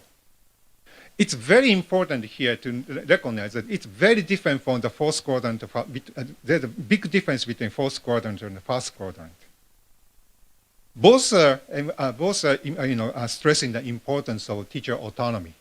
But one is talking about the autonomy of individual teachers. So it's individual autonomy. The first quadrant, however, talking about autonomy of a collective body of teachers, which is a professional autonomy. In my presentation, I tried to highlight that the difference between these two different kinds of autonomy.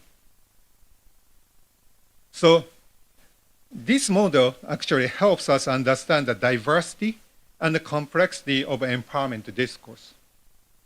And the teacher empowerment may sound like a simple term, but what it means and how we pursue it can be very different depending on where we stand.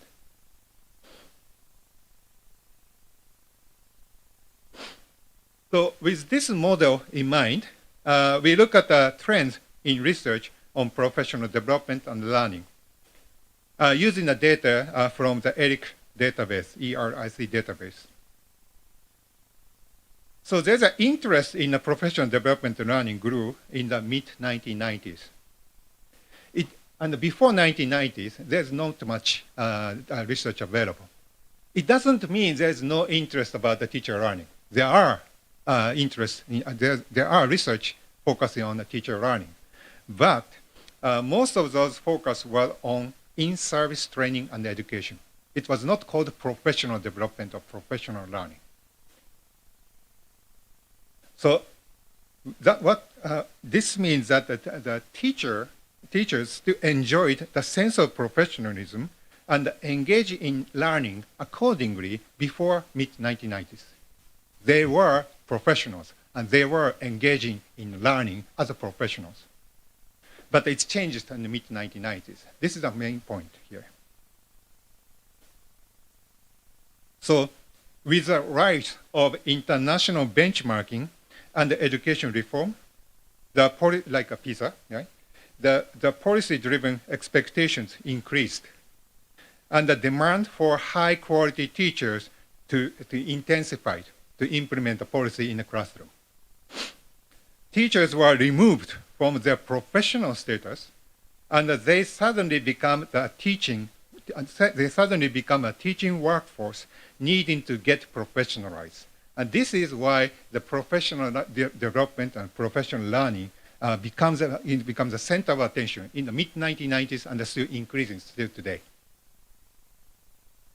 So the dominant focus in the research shifted to developing the teachers, often through the interventions, rather than exploring how teachers themselves engage in learning, because there's a lot of policy pressure to make teacher professionalize.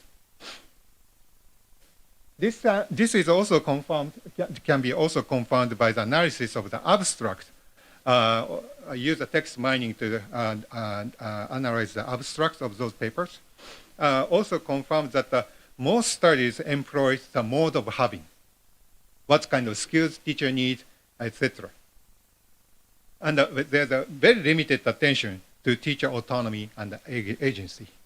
So this is also sees that why whenever we're talking about the teacher empowerment in this sort of environment, we often talk on the mode of having, not mode of being. And this is something that we need to realize here.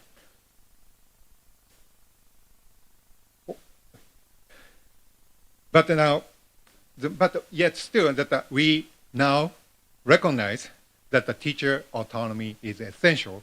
It is important to recognize teacher as a professional being. But this leads us to the critical question. So can we trust teacher autonomy to guide professional growth? It is quite a mean question, I know, but it must be addressed.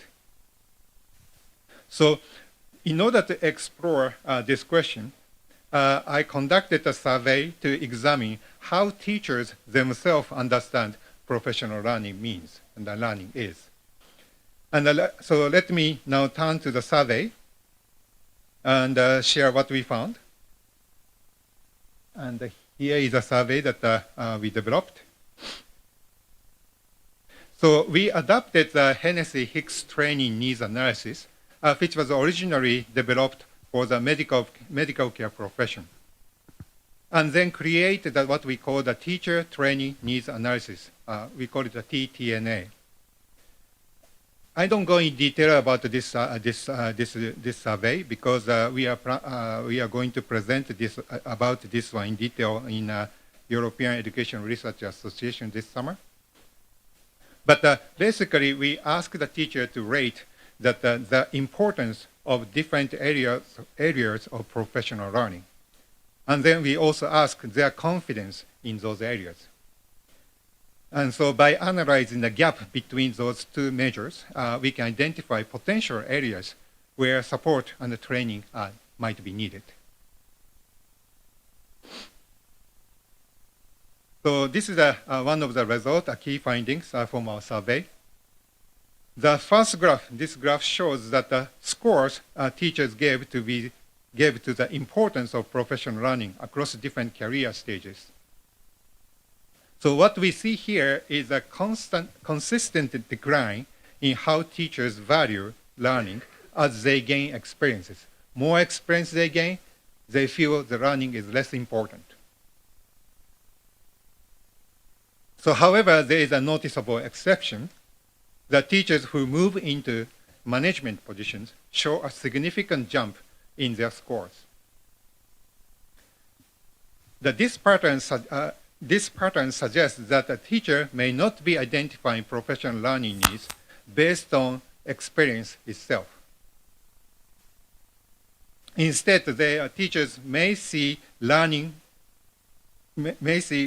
primarily as something that helps them compensate for what they lack in experience. This is another set of findings which shows that comparing how teachers in urban and remote schools rated for the importance and needs for professional learning. By the way, in case of Japan, the schools in urban area is a better school, and in this case, the school in a remote area means a very remote island, very difficult to access any resources kind of place. So we might expect their response to differ, given the fact that they are teaching in a very different context and environment. They're facing very different challenges. but surprisingly, their responses were almost identical. So this suggests that the teacher's actual experiences, whether shaped by the location or career stages, do not influence much on how they think about their own learning needs. Teachers' learning needs stay the same, regardless of what experience they have, what kind of schools they teach, what kind of students they meet. Their learning needs didn't change. And this is a surprising finding for us. So taken together, these findings, it raises the critical point. Teacher autonomy is not at all the same as professional autonomy. We often emphasize the importance of teacher autonomy, but it is not enough. We have to elevate it into the professional autonomy. So we need a certain intervention there.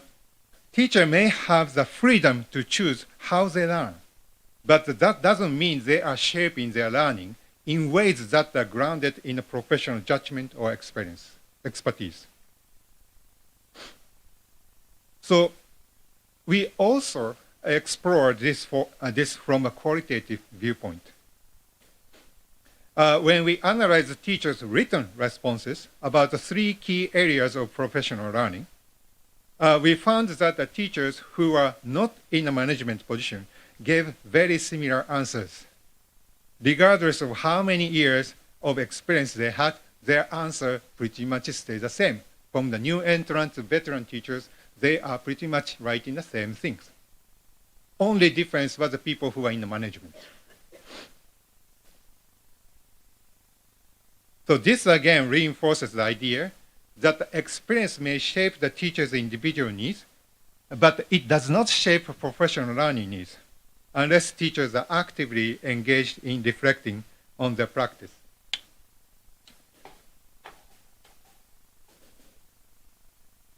So this is the finding. The teacher's self-regulatory learning, through emphasizing autonomy, stays within the immediate classroom practice. Their learning interest doesn't go beyond the classroom. It is not necessarily bad things because they care about their students. They care about the subject they're teaching. They want to become a professional of the classroom teaching of the subject areas. But their learning interest doesn't go beyond the classroom. And that creates a problem in response to social justice issues, in response to the change in the social environment. They are not able to respond to this aspect. So teachers' learning interests are mainly limited to the immediate classroom and the instruction needs, and the teachers' learning interests reach beyond the classroom walls when they assume new roles and encounter external expectations. Therefore, we need interventions. We cannot just emphasize teacher autonomy. We have to make an intervention to translate the teacher autonomy into professional autonomy. So with the 2 prefectures collaborated in this study, participated in this study, we developed the new approach to design professional development programs. Traditionally and formally, the professional development programs are only focusing on the knowledge and the skill, basically mode of having. What kind of knowledge, what kind of skills, what kind of competency teacher needs, so we prepare the professional development program. It costs a lot because we have to prepare many programs. And it's not necessarily effective because teachers are not willing to participate. If we force teachers to participate, they resent. And therefore, it's created a lot of dilemma. But we start to understand, as a public institute, we can help teachers expand their perspective, expand their horizon. We can introduce the social justice issues. We can make teachers to get interested in about what kind of students they are having, what kind of family environment they're coming from, what kind of social environment they're coming from, and how you can become a change agent of their learning needs. So by expanding the horizon, teacher can be motivated to learn. Teacher experience that they feel the need to update their knowledge and skill. And then we can bring them back to knowledge, mode of having kind of professional development. And also, we created the opportunity for teachers to have a dialogue. they talk with other teachers and they talk with other social leaders and to share their experiences. When they're sharing their experiences, they have to make their experience into language. And through communicating, they can identify similarity and the differences.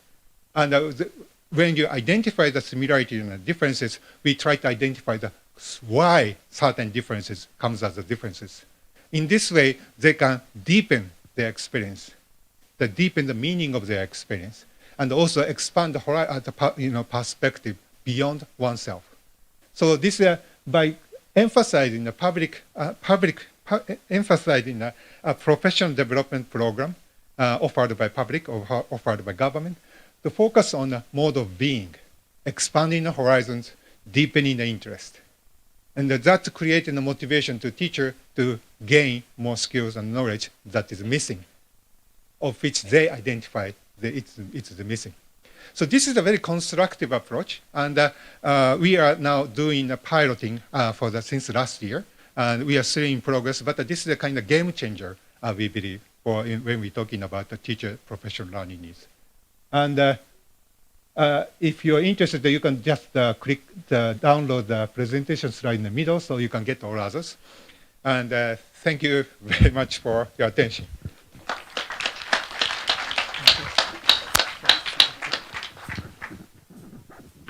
Thank you very much. So let me remind the order of our speakers. So the first presentation was delivered by Professor Pete Boyd from University of Cambridge, United Kingdom. Then we had the presentation from Professor Mercedes Maloy Lasal from University of Buenos Aires, Argentina. And the third presentation was delivered by Professor Makito Yurita from National Institute from Japan. And now we've got some time for questions and answers. We've got some microphones, so I will ask my students to help us with the questions.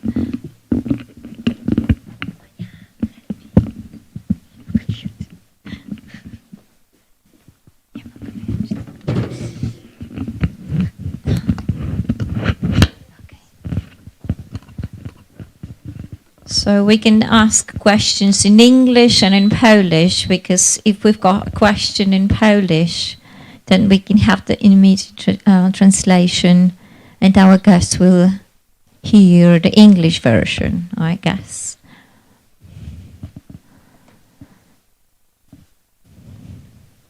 I'm pretty sure there are a lot of information that we need to process, but let's start with the questions.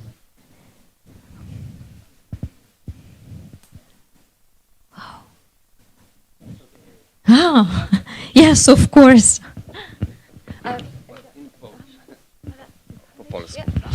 Tomasz Huk, Uniwersytet Śląski. Mam pytanie pośrednio dotyczące potrzeb zawodowych nauczycieli. Jakie są dla Państwa takie 3 najważniejsze nurtujące problemy nauczycieli, jeśli chodzi o funkcjonowanie nauczycieli w krajach, z których pochodzicie? Tak? Czy takie 3 najważniejsze problemy? Chcielibyśmy to porównać do tego, co nas tutaj nurtuje w Polsce. Thank you so much.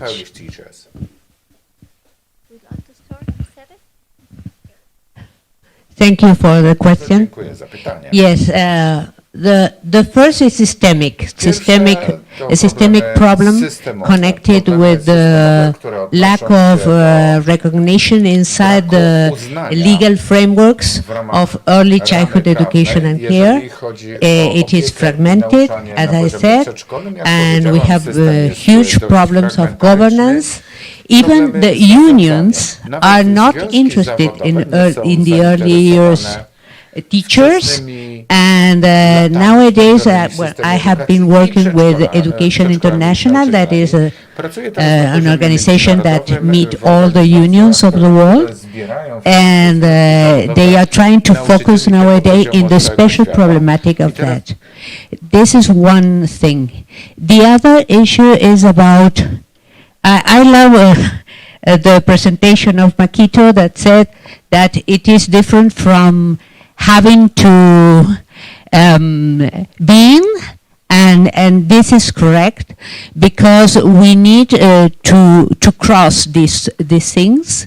We need to provide in the training teacher, in the educational programs for teachers, the possibility to cross the experience of educators that are social educators that rise for the communities, and they have a lot of knowledge about families and communities and social problems and economic problems and cultural problems, and the group of the professional, because we have normal schools and in many countries also institutes for preparing, tertiary institute for preparing teachers, and also universities. It's different in each country, but really they need to connect. They need to connect because when most of the teachers go to environments that are difficult in the social or economic way, or culturally different, they have other language, other mother tongue, they do not adapt themselves, and they want to change the environment, to go to the cities, to go to another places. This is another thing. And the third one, I think that it is the political view. And this is for all teachers. I believe that we lack to be aware that we are agents of the state, and we need to protect human rights.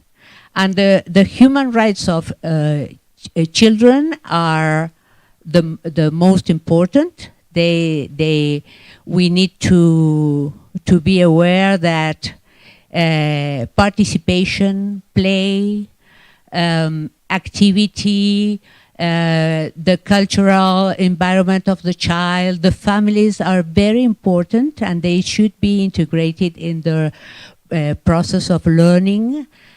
And this is why it is important to see ourselves as agents of political agents, and guarantees of human rights. And this is, well, something that perhaps it is a dimension that is different, because usually we are formed in pedagogy, but we lack this area of pedagogy, because political is inseparable from pedagogy, I think. Thank you.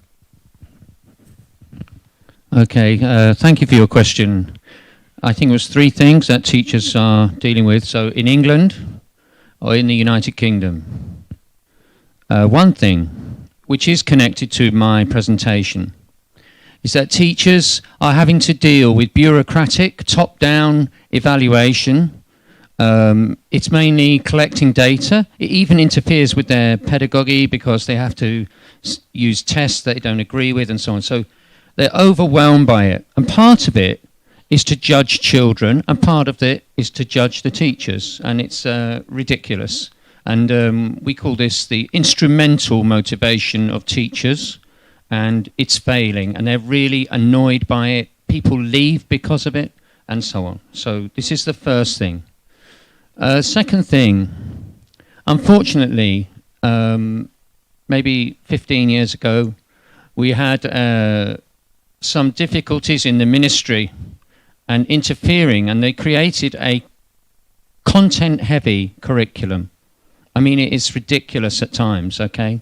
Ironically, in Britain, you know, we have a whole thing going on with social class, you know? So the private schools, they don't have to use the national curriculum. And even some state schools that are kind of semi-privatized, they also can escape from the national curriculum. So what happens is the very schools where we need a dynamic and progressive curriculum are stuck with and they get inspected to check that they're delivering this content-heavy curriculum. We hope, touch wood, there is a review of the curriculum this spring, but I'm not so hopeful. We have a cautious government in place. And the third thing, and it's by far the most important thing for teachers in the United Kingdom, especially in England, I think. And it's shocking to say, because we have 3 million children living in poverty. And this is the biggest challenge that teachers face. We have primary schools with rows of washing machines. You know, we have, I mean, we just introduced Breakfast Club across the piece, but it's really because some children, these 3 million children, are coming to school and haven't had breakfast, you know.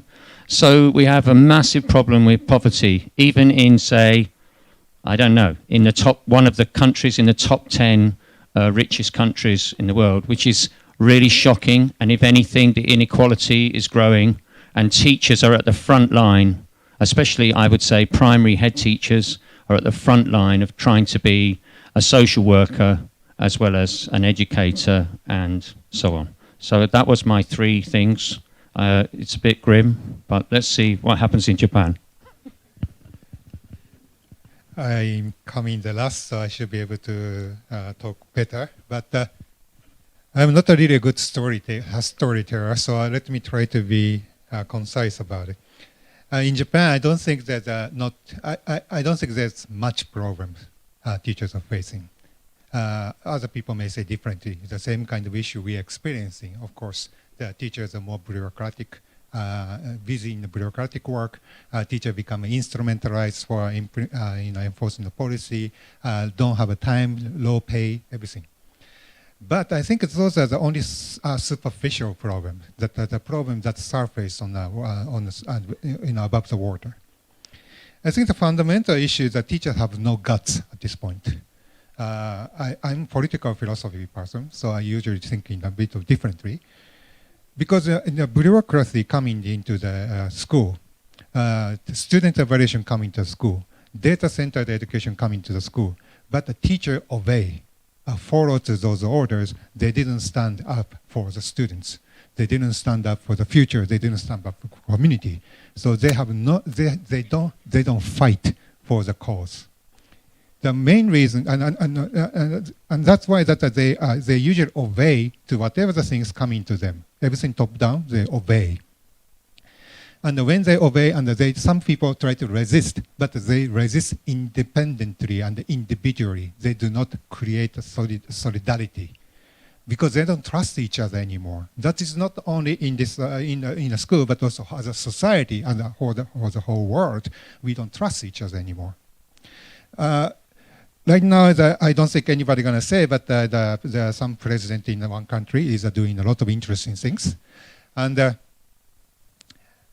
that president is constantly lying and not being truthful at all. We can't do this because we have a sense of shame. Sense of shame is a product of a community. If you belong into the community, if your life is depending on a community, depending on society, you have sense of shame. But if you don't have any dependency into the community, family, friends, and society, on children, then you don't need to care about shame. So at this point, the problem in the Japanese teachers are facing today is that they lack common goal. What is public education for? What is it different from private education? Education for individual students is important, but education for the whole students, the whole society, whole citizenship is very important. In the school curriculum, we started to lose the focus on the citizenship, community building, commonwealth construction. And so that is creating the problem that teachers are facing today. So Japanese teachers do not necessarily have a problem in terms of knowledge and skill and willingness to serve the community, but they are completely fragmented. And this is the main problem, and that's why I emphasize the mode of being. We need to create a space to have a dialogue, to build what is a common goal of our education. On what basis that we can talk about our education and empowerment. I think this is so I didn't answer 3, but I think one fundamental problem that we are facing. Thank you. Thank you very much. So Thank you. Would you like to comment, Tomasz? No? Of course, yes. Yes, I want to comment something about the concept of transformative education and transformation of the education, because it is connected with the things that was the ideas of Makito. And we are stressing, and in my speech, I always stress a lot about the transformation of the system. And this is something that is pushed inside the United Nations and UNESCO, and this is the discussion that is in the wave today. But we also, in our organization and in our community inside, in many countries, we are asking ourselves about what is transformative education. And this is connected with the content of education: human rights, sustainable development, the peaceful societies. This is the real thing, how we become humans. And we become humans in that sense, trying to share this richness that we have in the world, the richness of our culture, the richness of our humanity. And for me, this is the main thing, and it is connected to how you are, no? And in Spanish, we have two verbs and for the verb to be, ser y estar. To be there with the body, to be a teacher, inspired, dedicated, committed, and also to be able to project, to have utopies, to see a light in the tunnel for children and for ourselves. Thank you. Thank you very much. We've got another question. Yes, Thomas, please. Hello. Thanks first, dear Agnieszka and Susana, for this organization. I'm Thomas. I come from Spain, from the European University of the Atlantic in Santander, and I'm also half Argentinian, French and Argentinian. So I have a question, also some ideas to share with you. The first one, I will take this distinction between the el ser y el estar, no? And when Makito talked about this important idea of the being, no, the mode of being, I thought Rodolfo Kusch, no, Argentinian philosopher, Rodolfo Kusch say, el pensamiento no se ve ni se toca, pero sí que pesa, no? So there is a gravity of the thought when we are thinking. So it's really incredible to have this opportunity to see people from different sides thinking from their own country and reality. So thanks for this opportunity. And also, this question of thinking from our side leads me to a question related to this modality of being, the mode of being you touch. Very interesting for me, for my research. It will be really interesting to include your research in my research. Yes. And I think we forget, yes, as also a teacher trainer, we forget sometimes to focus on the most important part of our training, which is the time and the space in education. And sometimes we focus more on this on discipline. In Spain, it's crazy, but for example, we start including the inclusion at the school as a topic. So now our students, they study how to include kids in the classroom during the last 3 months of their training. So it means that yes, it's a topic. It's not horizontal. The work on inclusion is just a topic by the end of their career. No. So the same for with technology. We had very big plans in South America, also in Europe, buying a lot of technology for our school, but we forget to train our trainers, our teachers. So it led me this question to a stone in my shoe, using the expression of Pete. Why we do not focus in this mode of being in our faculties?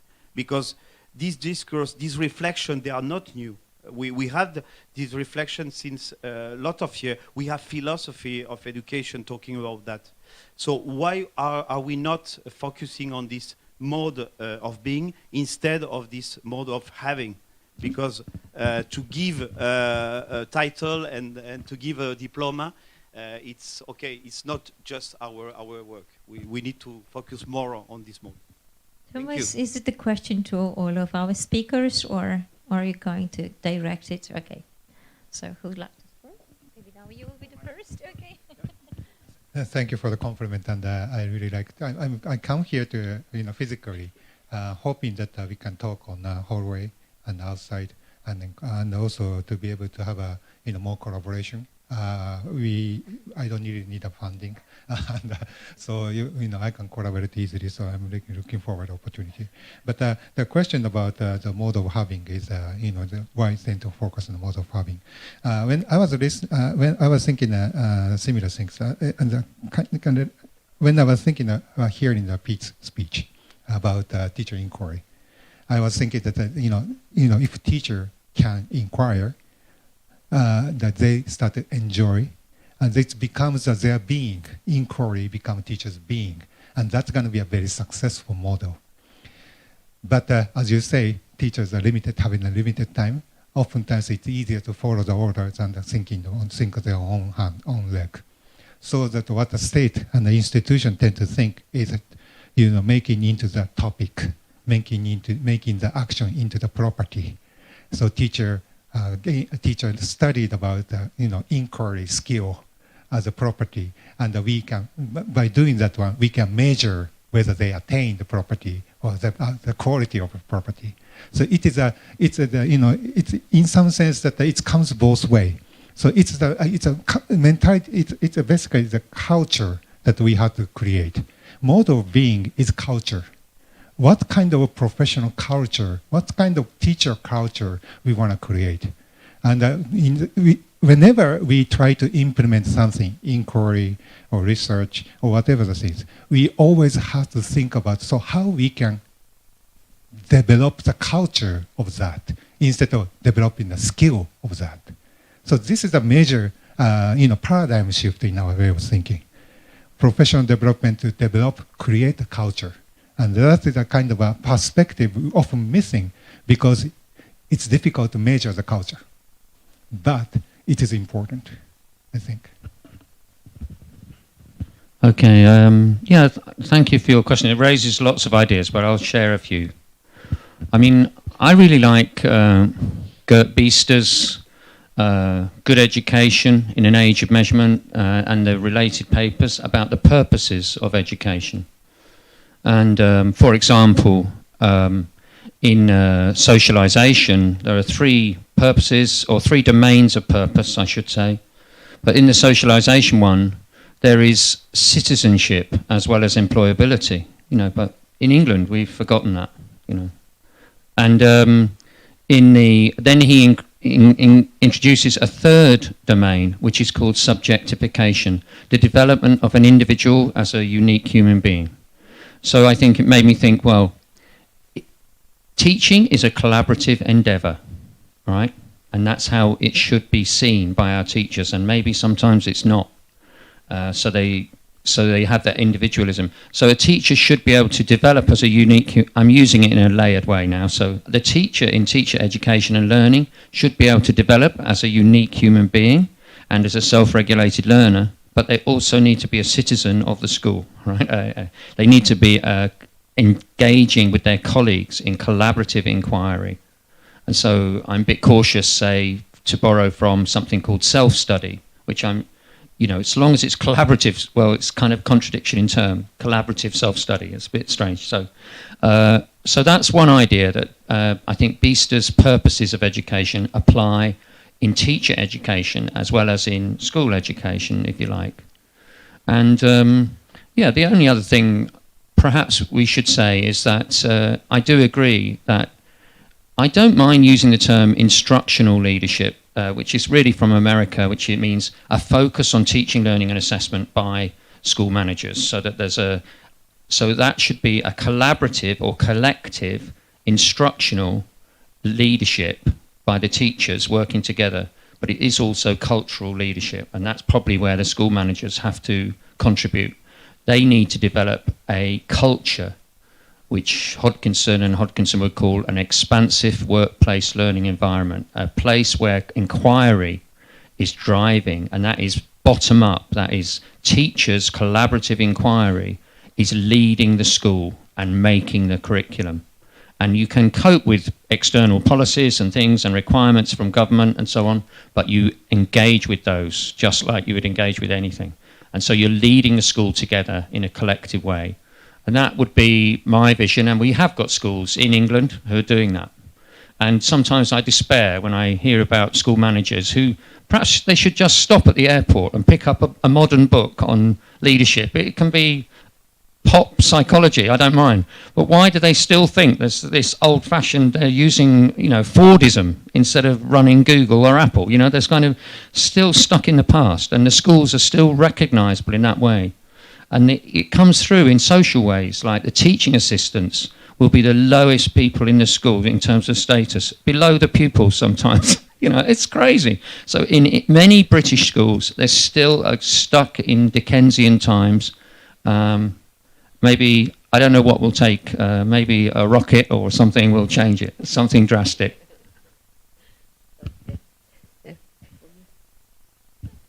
Next one. Okay, thank you very much. Thank you very much for sharing your expertise, knowledge and reflection. And I think we need to have a short break to drink coffee. So let me invite you for coffee now. Thank you very much, Pete, Mercedes and Marita. Thank you so much. We've got a really strong beginning. Thank you. So welcome to coffee.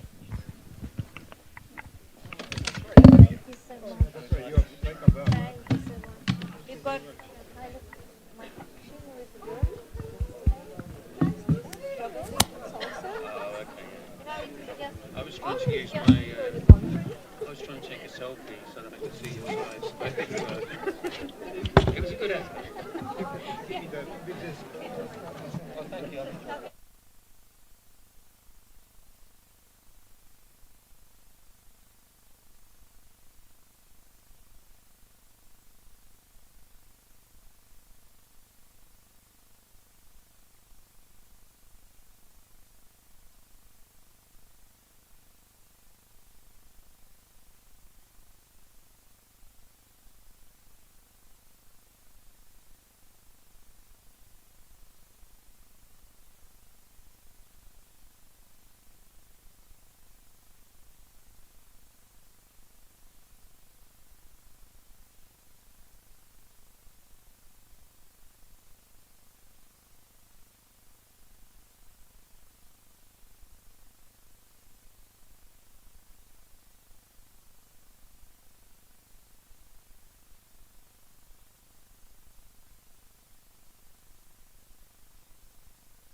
Kira, you're on screen now. Okay. You're on screen, and that's fine. And then we'll have the other speakers, and then it will get to you. Is that okay? Can you hear me, yeah? Okay. And your microphone's on as well. We're just coming in after coffee. We're just coming in after coffee. So you're going to be in the running order. We have Piotr, Alina, Michiel, and Kira. Is that how I pronounce your name? Kira. Okay. I asked an Irish person. And then Anya. Lovely. Okay.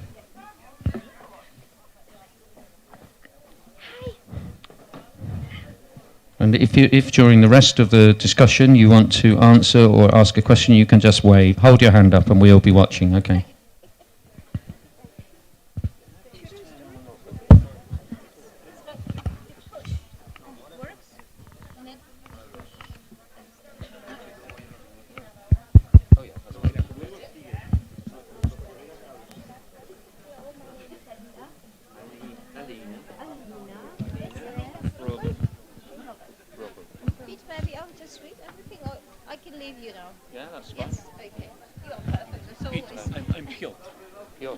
And your second name is Costello is okay? He's okay. Costello. Elvis Costello. If you need any help, I'm sitting here. Okay? Okay, lovely. Yeah. Thank you. Yeah. I just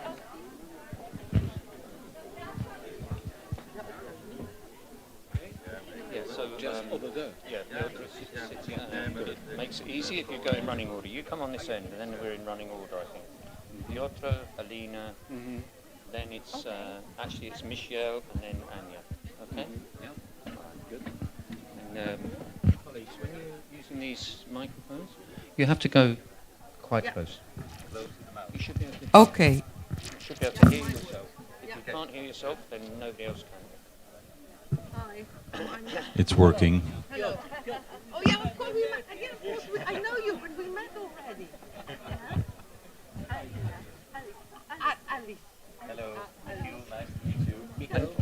Also, colleagues, I have to say that we have one person is online and one person is not able to. So we have got a bit more time. We want to try and promote some discussion and dialogue. So please keep to time. And honestly, if you finish short, okay. I notice you only took 3 minutes. I'll give you extra questions. Yes.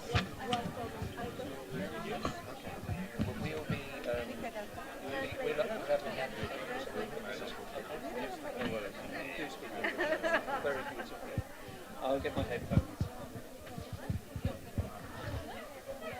I'll just get my... Can I stay here? Yeah, that's fine.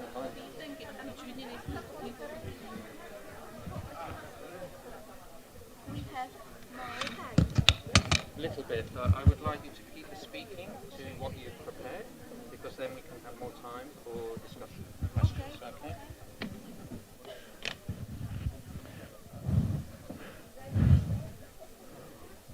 Okay, welcome back, colleagues. We're going to have this panel session, and we've got a couple of things going on. One of them is exciting, is that Kira O'Donnell is on the screen now, and so we're going to have a little technology, and Agnieszka is going to help me with that, I think. And then we are also going to therefore have one speaker is not here, so we're going to have a little bit more time for discussion and questions. So the idea of this session is that we will have some questions. Actually, Agnieszka, could you put the questions on the screen just for a moment so we can see them? Okay, and so we'll have some questions for the panel, and they can speak for a short time, each person, in the running order on the program, and after a short statement, and they will focus on their interests within this broad set of questions, and then we're going to open up for questions from the audience. Now, this morning, after the speakers, there was some Caution, understandably, okay, because it's a big conference, and so I would like you to be, while you're listening to the speakers, I would like you to maybe have a pen and a notepad and be thinking of questions or comments that you could ask, okay? And we hope that we can create a kind of discussion for half of this session. So if we have no questions from the audience, then I'll probably ask you to talk to the person next to you and have a buddy chat and then come up with a question. Okay, so I'm going to ask you for questions, basically. So get ready for that.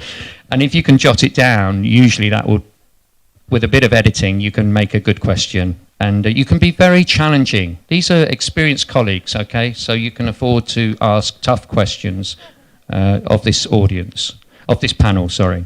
So let's get started. We must run on time. We must finish at 5 to 3 or whatever, so we'll get on with it. Okay? So forgiving my pronunciation of people's names, Piotr Kostillo is first. And Piotr, would you like to speak to one of the questions or... Okay, Pete, thank you very much for introducing me, and your pronunciation of my surname is just perfect. Thank you, and that please let me start with a personal comment. And in September last year, I started to work in a school for the first time. I mean, a real school. I mean, a school for children. It was a challenge, really, and that was an IB school run in Bydgoszcz, the city where I live, and that school basically for all the candidates, but we call it the NATO school, because these children of NATO officers living in Bydgoszcz and serving in one of the NATO institution. They attend the school, so we call it NATO school, but majority of children are Polish, and it's a private school, and as Pete just mentioned, we do not follow the state curriculum, and as a matter of fact, we have no curriculum. I mean, teachers just decide what and how to teach, and of course, in background, we have quite a big portion of different materials. And that the school IB, International Baccalaureate, is just this network of school, at least in Europe. I'm not sure about the other sides of the world. And it's quite well kept in terms of new ideas and the teachers' personal development and the professional development. So everything is very good from my point of view, but still it's been very, very difficult, really, to be at the school, to teach at the school, and to follow all the school, let's say, prescriptions and rules and expectations. And then I asked myself, why was that? I mean, what was the reason? After so many years being a university teacher and having a lot of students and some doctoral students, I mean, successfully they completed their courses, and that I like doing that, but still, I mean, being at school, it was a challenge. And here I see there's one of the question is about politics, And my general impression is that the politics is very much present in education, whereas educators themselves, teachers themselves, they don't want to be involved in politics, but just politics gets them involved against their will. And that as a result, so we have a very deep divisions amongst teachers, and that even those who used to live with each other for quite a long time with a very good relationships, after certain certain changes in education, and that expectations that they take a stand, they said what they think about those political changes, they become even enemies.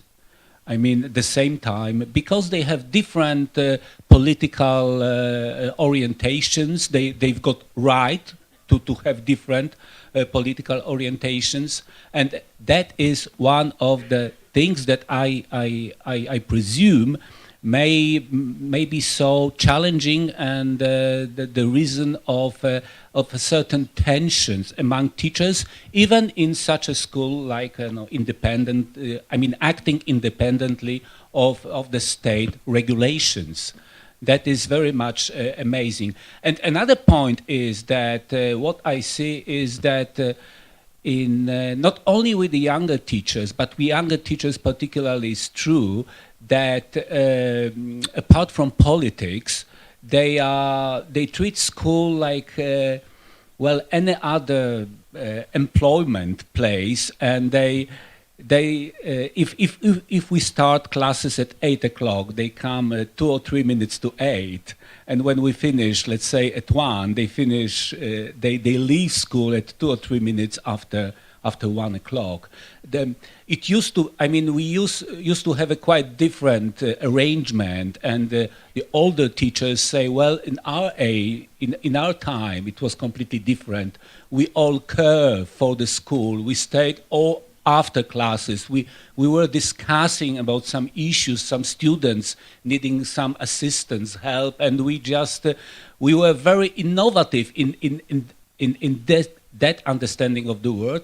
But now it's just going to do a job for a plumber, let's say, just appearing for a while, doing their job and leaving, and for the rest of the day, school is not very much present in people's life. And just finishing and addressing one of your comments from your first speech, Pete, I think that we have even if we have better professionals these days, we have people that are not so much.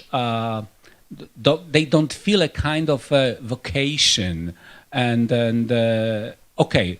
I stop here. Okay, thank you.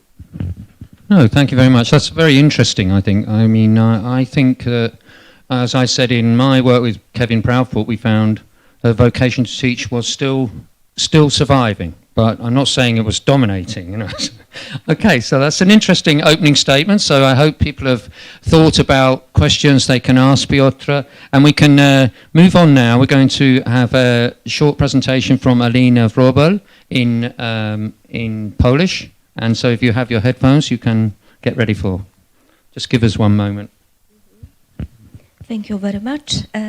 Jestem zaszczycona zaproszeniem do udziału w tym panelu i przygotowując się do tego wystąpienia, ja odniosłam się do pytania, jakie postawił Pete Boyd, dotyczącego tego, w jaki sposób nauczyciele, edukatorzy, czy ja powiedziałabym szerzej praktycy edukacji, mogą reagować na szerszy kontekst polityczny, czy też politykę edukacyjną. I to, co mam do zaproponowania, to pewne treści, które myślę, że korespondują z wcześniejszymi wystąpieniami Pita Boyda i Makito Jurity. I moją odpowiedzią na to pytanie jest postawienie takiej tezy, że sposobem reakcji właśnie na ten kontekst polityczny może być zmiana w zakresie rozumienia polityki edukacyjnej, to znaczy nadawania jej określonego znaczenia, zwłaszcza w trosce o umacnianie statusu zawodowego nauczycieli, o czym była wcześniej mowa tutaj przed przerwą kawową.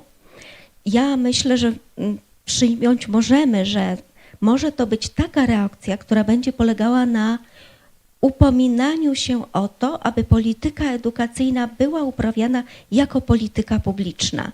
Dla niektórych z Państwa może to być rzecz oczywista, ale powiem Państwu, że w naszych polskich relacjach nie jest to oczywistością i zakładam przy tym, że sens działalności politycznej powinien polegać na tym, w odniesieniu do edukacji, że będzie to myślenie o edukacji, działalności edukacyjnej w kategoriach długiego trwania, że tutaj będziemy się skupiali na procesach, a nie jakichś wydarzeniach jednostkowych i że ta polityka edukacyjna właśnie uprawiana jako polityka publiczna będzie nam przynosiła określone refleksje i będzie źródłem w ogóle rekonstrukcji myślenia o działalności edukacyjnej.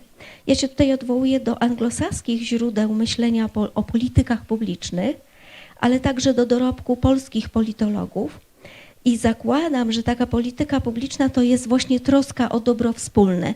Brzmi to bardzo idealistycznie, ale w kontekście aksjologicznych podstaw działalności edukacyjnej to jest stwierdzenie, powiedziałabym, fundamentalne. Ma też to przełożenie na bardzo różnorodne okoliczności. Podam przykład bardzo racjonalny, ale też bardzo pragmatyczny. Szanowni Państwo, jeśli byśmy myśleli o działalności edukacyjnej właśnie w perspektywie polityki edukacyjnej jako polityki publicznej, to będzie to też miało przełożenie na przykład na gospodarowanie zasobami publicznymi i to powinno być właśnie takie gospodarowanie, które będzie zbieżne z wartościami, czy też celami, czy problemami grupy zawodowej nauczycieli, tymi, o których mówiono tutaj przed przerwą kawową. Jest to bardzo trudne, czyli rozumienie naszej działalności edukacyjnej właśnie w tej perspektywie, dlatego że powiedziałabym, odnosząc się do naszego polskiego przykładu, że od rozpoczęcia transformacji społeczno-ustrojowej w Polsce, czyli od ponad 35 lat, niestety nie możemy się doczekać tego, aby polityka edukacyjna była rzeczywiście polityką publiczną. Najczęściej ta polityka jest w Polsce, mimo zmiany ustrojowej i politycznej, najczęściej jest tak uprawiana, że nauczyciele, czy szerzej praktycy edukacji są narzędziami w partyjnej grze interesów, a praktyka, którą realizują, nie jest traktowana jako praktyka społeczna czy praktyka społeczno-kulturowa, która powinna być uprawiana dla dobra wspólnego. Niestety te rozwiązania, które politycy stosują, mimo zmiany rządów, to rozwiązania, które uprzedmiotawiają i instrumentalizują nauczycieli. I tutaj mam dla Państwa takie 3 przykłady z perspektywy oczywiście rzeczywistości polskiej, ale pierwszy przykład to odniesienie się do perspektywy makro, czyli funkcjonowania systemu edukacji w Polsce. I tutaj podam taki przykład. Mimo zmiany, albo właśnie dlatego, że ciągle zmieniają się rządy, ta polityka edukacyjna powoduje to, iż ciągle mamy do czynienia ze zmianami w systemie edukacji, ze zmianami w perspektywie formalnej, prawnej, a nauczycielom przecież do rozwoju, do umacniania ich statusu zawodowego potrzebna jest stabilizacja. Ja nie mówię tutaj o rozwoju kompetencji i zmianach paradygmatycznych w myśleniu o rzeczywistości edukacyjnej, bo to zakładam jako fundament, jako pedagogzka, ale mówię o tym, że ciągłe zmiany polityczne i prawne w kontekście funkcjonowania na przykład systemu oświaty to jest absolutny chaos. To jeśli chodzi o perspektywę makro. Jeśli chodzi o perspektywę mezo, czyli perspektywę działania instytucji edukacyjnych, to szkoła jako podstawowa instytucja edukacyjna w Polsce to jest instytucja, która ciągle mierzy się z niedoborami. Zarówno właśnie, o czym też mówili wcześniej występujący, niedoborami kadry, ale także niedoborami środków w kontekście funkcjonowania. To jest ciągłe borykanie się i mierzenie się z innymi dziedzinami życia społecznego o środki. I trzecia perspektywa, mikro, perspektywa autonomii, to tu też wcześniej było w wystąpieniach chociażby Pita Boyda, to jest odniesienie się do tego, że tak realizowana polityka edukacyjna to jest uprzedmiotawianie, instrumentalizacja i ograniczanie autonomii nauczycieli, ale także niestety, mimo że podstawy teoretyczne my mamy już zupełnie inne do tej działalności, to rzeczywistość wygląda tak, że nauczyciele faktycznie nie mają szans na autonomiczny rozwój zawodowy i nie mają na to absolutnie środków, co grozi na przykład wyczerpaniem emocjonalnym, wypaleniem zawodowym, odchodzeniem generalnie z zawodu i to właściwie wręcz uniemożliwia rozwój zawodowy. Stąd ja się opowiadam za tym, aby umacniać ten status właśnie poprzez to, żeby to była polityka publiczna, żeby ona umacniała status, nawet jeśli myślimy o niej w perspektywie neoliberalnej, to kiedy edukacja jest inwestycją długoterminową, to jednak ta inwestycja długoterminowa tak naprawdę najbardziej opiera się na kapitale ludzkim. Stąd warto dbać, umacniać i wręcz troszczyć się o ten kapitał w takim neoliberalnym rozumieniu, jakim są nauczyciele i ich status zawodowy. Dziękuję. Thank you very much. And I must be a bit naive because on my presentations between 2018 and 2020, I used to, on my final slide, I had a little gravestone, and it would say, "Neoliberal education policy, rest in peace, 2020." I had the idea that it would be 1980 to 2020, 40 years, my whole working career would be neoliberal education policy, and that it would end in 2020. I was so optimistic and naive because, of course, we have a lot of hangover. But thank you very much, and it does make me think about, I mentioned about the national curriculum in England, and there's yet a new government and a new consultation, but how are teachers involved in it? There's no, you know, they're the experts, and it's yet another token online consultation, and, you know, so the whole thing rolls on. So it's interesting. So Anya, could you pick up another microphone? See if you can get another microphone working, and then. Oh, sorry, you're not sitting in the right order. Sorry about that. I'm having some discipline problems here with the class. Michelle. Thank you, Pete. And thank you for inviting me here to this excellent conference, I must say. And in particular, I want to thank Agnieszka Split, who is the incoming president of ATE. So thank you, Agnieszka, for having me here, and congratulations. I will address the question about the key challenges, the main challenges in teacher education, which is a big question, and it will lead to a big answer. At least I will try. So the first thing is the diversity in education systems. Europe's diverse educational systems result in different expectations for teachers in terms of curricula, teaching methodologies, assessment practices, and professional standards. And this creates inconsistency in teacher preparations across countries and even within region. And while there are some European initiatives like the European Education Area that aim to bring some standardization, there is still a high degree of national autonomy in educational policies. And this complicates efforts to create a cohesive, continent-wide teacher education framework. So that's number one, the diversity in education systems.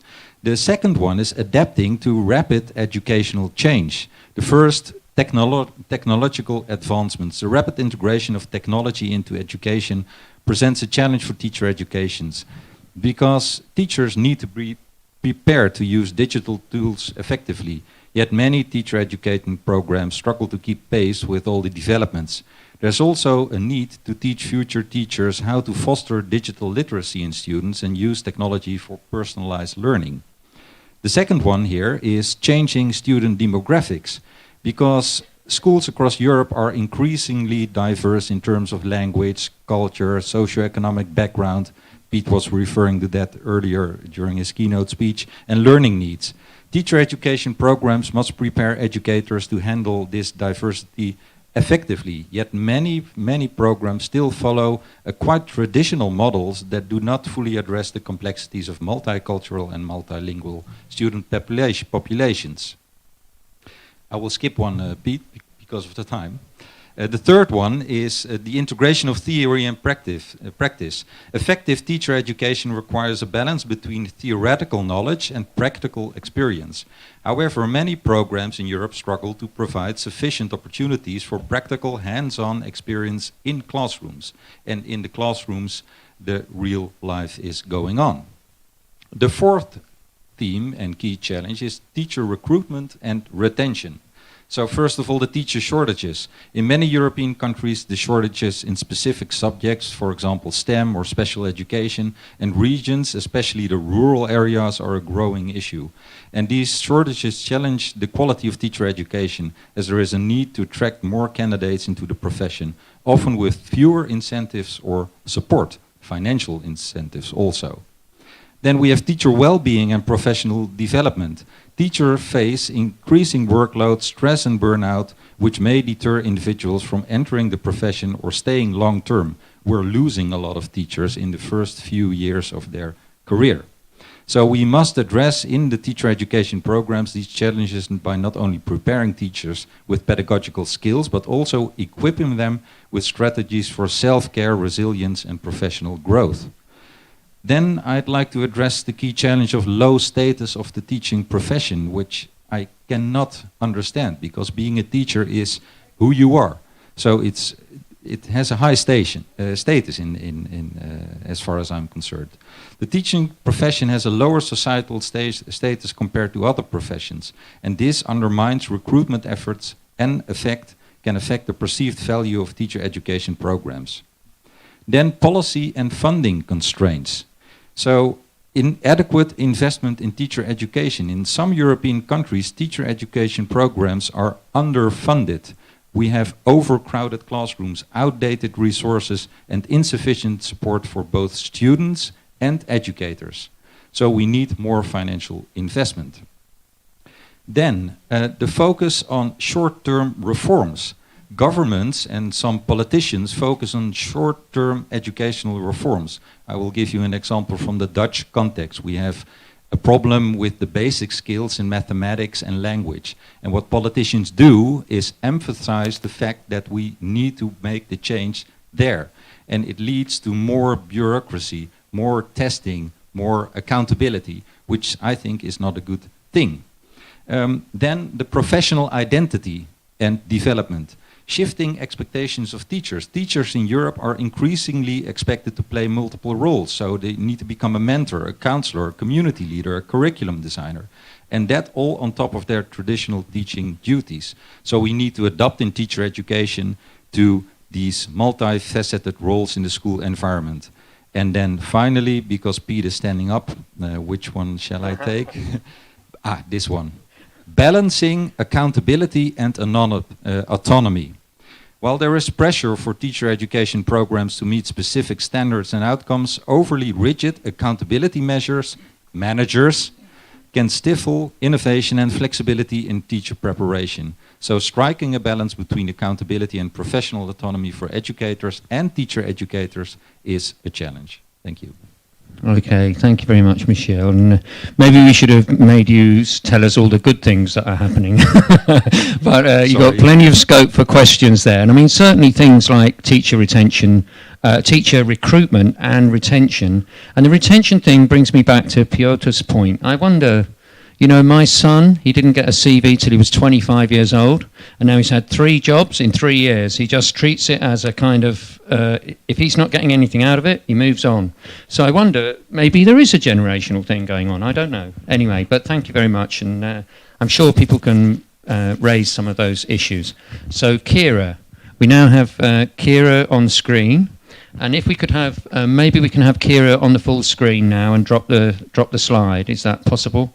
But otherwise, Kira, I've got my timer on you, and you might not be able to see me standing up, but I'll go tut-tut if you get anywhere near that time. Off you go, Kira. Try speaking now. Let's see if we can hear you. No, can't hear you yet. Have you got a microphone on there or not? Could we have Kira on the main screen and have some sound? Hello. Go ahead. Hello. Good afternoon, Pete, panel, and thank you, Agnieszka, for arranging this setting for me. I'm going to share a few thoughts and some of my own research about a group I think who are key to identifying and meeting the needs, professional needs of teachers, the teacher educators themselves, specifically the teacher educators who work in the continuing professional development space. Those teacher educators who work with practicing teachers, guiding them through policy and curriculum reform, but also supporting their professional growth, challenging current practice, developing their capacity to reflect and willingness to explore fresh practice. And I worked with these teachers and studied them for some time. And when these teachers came to the job of continuing teacher education, they were all very good teachers, but that did not necessarily mean that they automatically had all the characteristics required to do the job effectively. And certainly studies show that the transition from teacher to teacher educator is fraught. And my own work, and indeed backed up by other studies, would show that specific tensions arise for these people. First of all, the move from being a teacher of children to a teacher of adults presented a particular challenge for these teachers, especially as they had assumed that it would be straightforward. Secondly, they grappled with the shift from being a first-order classroom teacher to the second-order role of teaching other teachers. So whereby these teachers had solid subject and pedagogical knowledge, they now had the added task of developing both of these in other teachers, which demands an understanding of signature pedagogies for teacher learning as opposed to student learning. And thirdly, as novice teacher educators, they tended to lean towards dictating rather than facilitating teacher learning. So favouring a transmission model of providing information or solving problems for teachers as opposed to the transformative environment where teachers solve their own problems. So this, I suppose, a propensity to show teachers how it's done, and very often coming from a need perhaps to show that they were experts at what they do or that they could fix things for teachers. Now, I know that these issues arise for all teacher educators in the beginning of their careers, but I felt this was amplified in the CPD space, because these people were working with very experienced teachers, some that were coming to the learning space with entrenched habits and resistance to change. So there are specific cognitions and behaviours needed, I think, to work with this particular audience who have expectations and who need reasons to believe why they are learning something new. I think it's important to acknowledge the wealth of expertise that teachers have to bring to the learning space and facilitate a public sharing of that knowledge. And listening to Pete this morning, creating those spaces for collaborative inquiry, where teachers are introduced to something new, but they can experiment, identify their own problems, adapt, and embed. And it means respecting the social dimension of teacher learning, which means teachers need to talk, reflect individually, but also talk together. And that environment needs to be safe, needs to be supportive, so that teachers can discuss their professional struggles without judgment. And I find sometimes whereby it's necessary to empathise with teacher struggles, it's also important not to allow the setting to descend into complaining or issue-laden settings, but rather to focus teachers on what they can influence. Effective teacher education in this space is not about a catalogue of tried and tested ideas or tips and tricks. Teacher educators, I think, need to resist the compulsion to prescribe. And as Pete said this morning, I'll finish on this, it's all about really reaching maturity to embrace a humility in your work, that you're not necessarily the oracle or the one who knows all the answers, but the ones who has the skills to draw the solutions and the answers out from teachers themselves. Thank you. Okay, well, thank you very much. And so more to think about the about people who change from being teachers to teacher educators, and we're going to finally, Anya's going to talk more on that, I think, and build on that. So have you got a microphone there, Anya? Yeah, I have. Okay, do you mind if I stand up? No. Because the chair is very straight, so it's my old back doesn't like it very much. But thank you very much, Kira, because I also devoted a long time of my career to teachers, becoming teacher educators, academics, becoming teacher educators. And I think that is a very fascinating subject. It's interesting to see that, especially in the UK, the teacher educators are also often the people who are in professional development. I wonder how it is with you. Is it the teacher educators, or are it also many other groups? In my country, there are a lot of people who are involved in professional development. Let me first point out the people or institutions who tell us what to do. And that is true for teachers as well as teacher educators. Who tell us? And first of all, these are the governments. And don't think I'm opposed to governments interfering with education. It is the task of the government to ensure high quality education. As long as you are in a democracy, everybody can be involved. People can criticize. And that was the case in our country for a long time. So we learned to live with the government setting some broad rules. So that is one thing.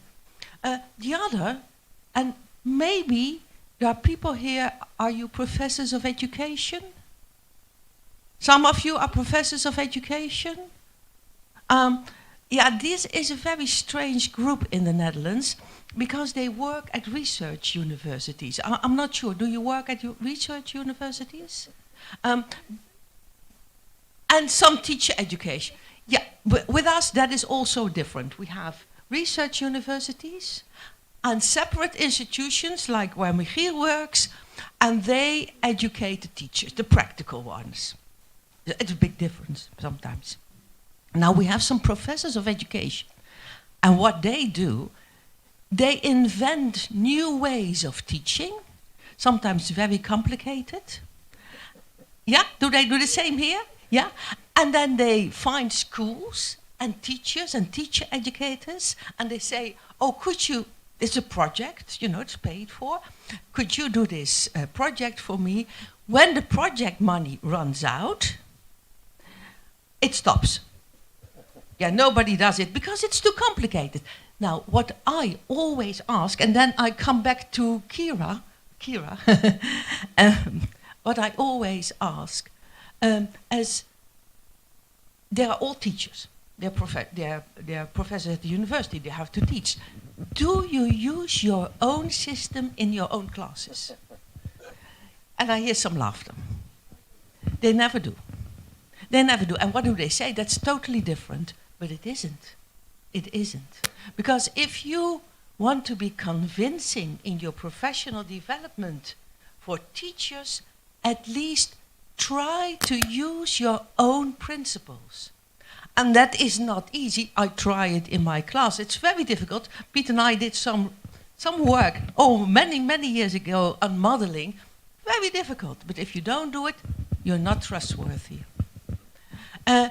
So what we see here, because I go on, that there are many, you have, for professional development, people who do professional development are professors from universities.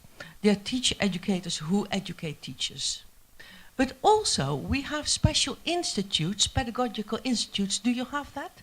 But yeah, pedagogical institutes, people who know better. They go to school, they do project with teachers, they leave, and then the teachers are on their own again. But what we also have is, of course, managers, the head teachers. They can be an inspiration for teachers if they do well. So that's positive. Yeah, that's him.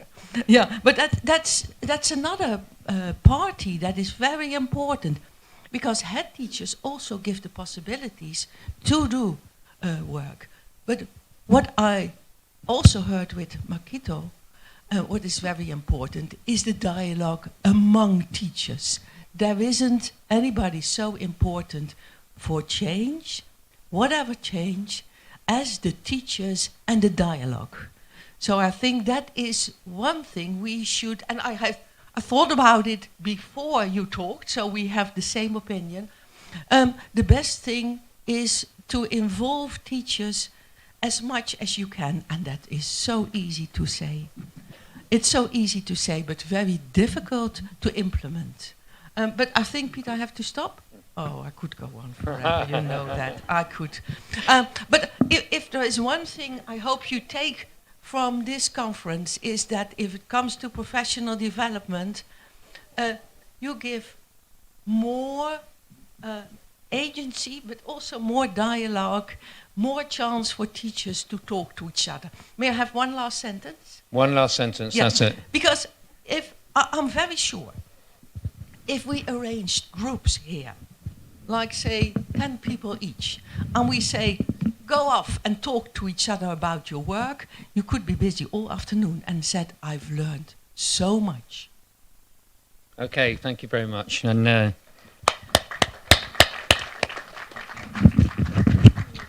so, you know, I would like to say thank you to the panel. They've, most importantly, they've kept time. That was important. And also they've given us some stimulation for discussion. And we have, you know, we have to a little bit of time to take some questions or comments. Please, if you have got a question or comment, try to be concise and try to keep the microphone quite close so that you can hear yourself, that means we can hear you as well. So would you like to put your hand up, anyone who would like to? You can ask a general question to the whole panel, is probably the best way to do it, and not everyone will have to respond, just whoever it seems well fits to. So any questions from the audience now?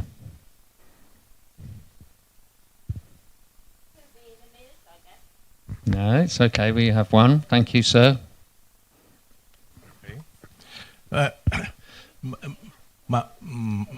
Mam takie wrażenie,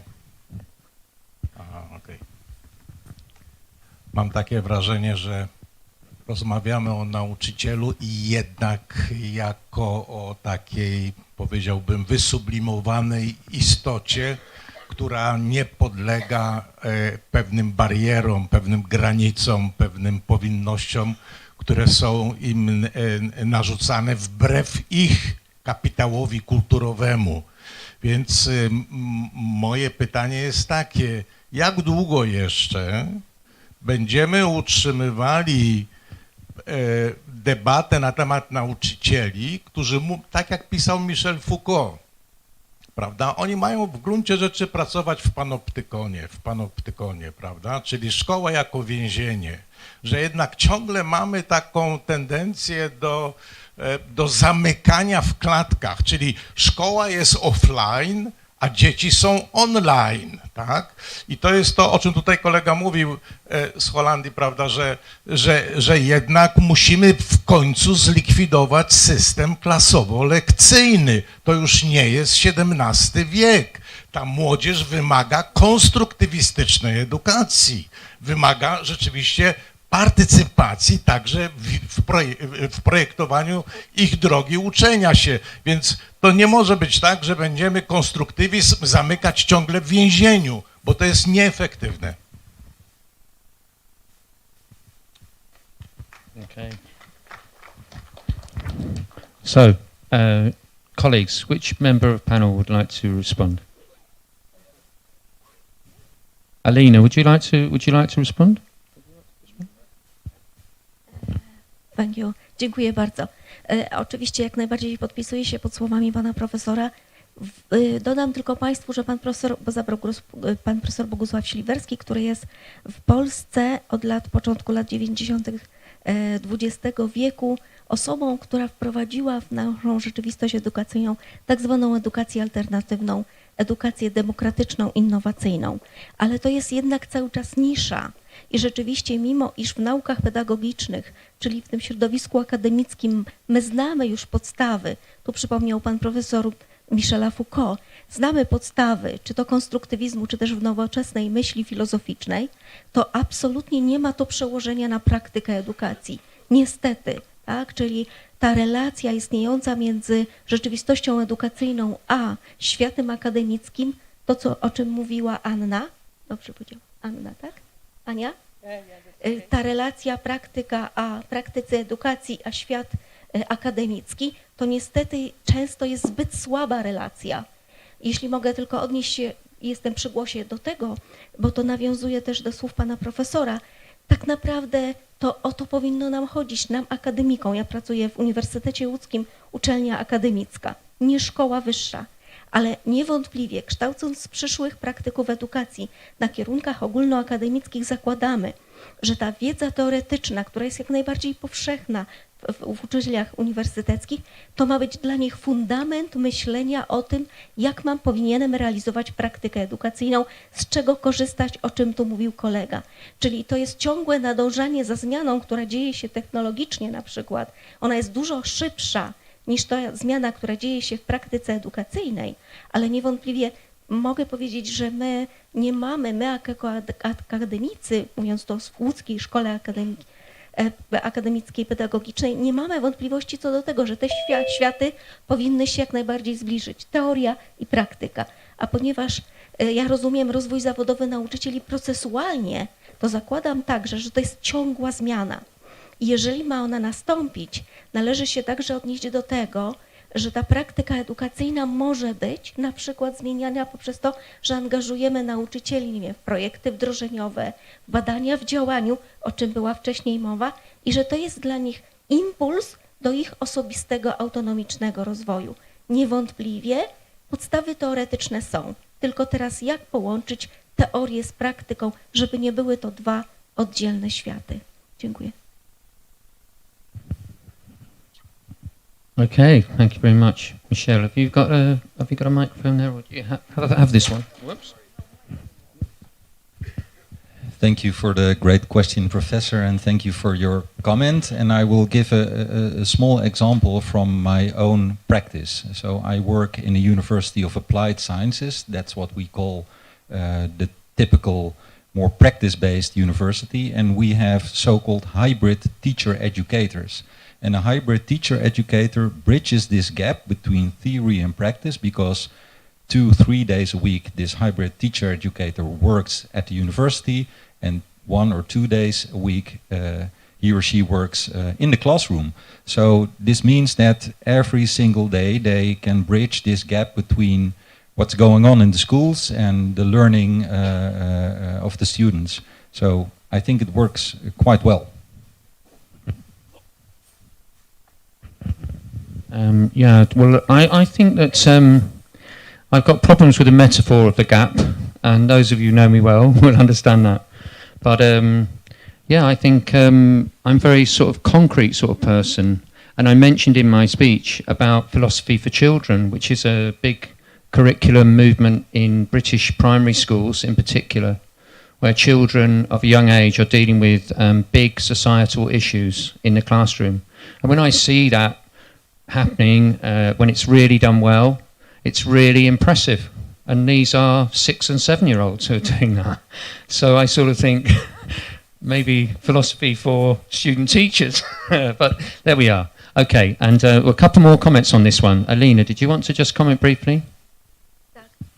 Ja dziękuję bardzo. Ja chciałam się odnieść teraz do słów kolegi, które przed chwilą usłyszałam. Myślę, że ta propozycja w kontekście, no właśnie, budowania wspólnego świata teoretyków, akademików i praktyków, to też odnoszenie się do tego, że przecież cały czas myślimy już teraz o całożyciowym uczeniu się, o kulturze szkoły jako organizacji uczącej się i zakładam, że taka formuła pracy szkoły i łączenia tych dwóch światów to jest stworzenie też nowej kultury szkoły i funkcjonowania tych praktyków jako ludzi, którzy sami zmieniają swoją praktykę działania i jej podstawy. Także absolutnie, jeśli chodzi o nauki stosowane i rzeczywiście ich takie zastosowanie w kontekście profesjonalizmu praktyków edukacji, tutaj absolutnie ta kultura szkoły i jako organizacji uczącej się w to moim zdaniem wpisuje się bardzo dobrze. Dziękuję.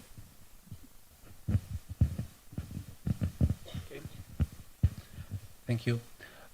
Just addressing the last issue concerning well, the difficulty dealing with the well-established or just very old system of education, having classes in Poland, approximately 25-30 pupils in a class, and it will be much less in the future because we are just facing a quite substantial drop of number of children in this country. So, but again, we are not sure if politicians are ready for the change and if the change will be beneficial for anyone, if it occurs. But my comment is that because a question by professor and then just the question commented on by the participants of the panel was about is it possible to have a different kind of education, and I think that in the background we have a question about the culture in which we live, and that sometimes people ask why don't one does not. It's not possible to Poland to implement the Finnish or the Danish system or Scandinavian, generally speaking. Well, it's not possible because our culture is very much different from their cultures. Our tradition is very much different. This part of Europe is very similar to Brazil, Argentina. We are post-colonial, and that when I address my students, and sometimes I'm astonished because they are afraid of answering my questions. there's no threat in answers. I mean, I'm not threatening them. I am not saying, well, if you answer wrongly, I'll just, you failed. Not at all. But they are very much afraid. And our teachers are also afraid. They are afraid of losing job, of not being treated well by the headmaster, by the principal, and on many other things. So first of all, before changing the educational system, we should work a little bit, or perhaps even more than a little bit, on this more profound cultural changes in the society amongst people, just starting with ourselves. Wow, getting quite philosophical here now. And maybe someone's got a nice, easy question for the panel. I asked for some tough ones, but that was great. So, yeah, have we got a mic? Can you take a microphone here? Oh. You want this one? Oh, okay. Pete? Sorry, I was given a mic. Do you want me to? To proste pytanie. Anna Sowińska, muszę powiedzieć plan daltoński, tym się zajmuję. Chciałam się zapytać, bo u nas mówiliście o podejściu, o mentalności. Jak jest z rodzicami w innych krajach?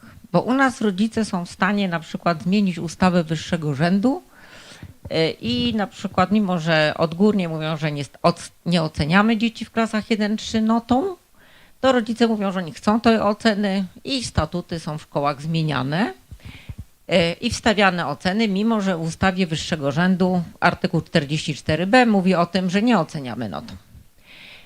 I ocena roczna, końcowa roczna jest opisowa, ale rodzice chcą, więc my to zmieniamy. Mówi się ogólnie, że nie zadajemy prac domowych, ale rodzice na zebraniu przegłosowują to i mówią, że ale my chcemy, więc zmieniamy to. To jak sobie radzicie z rodzicami?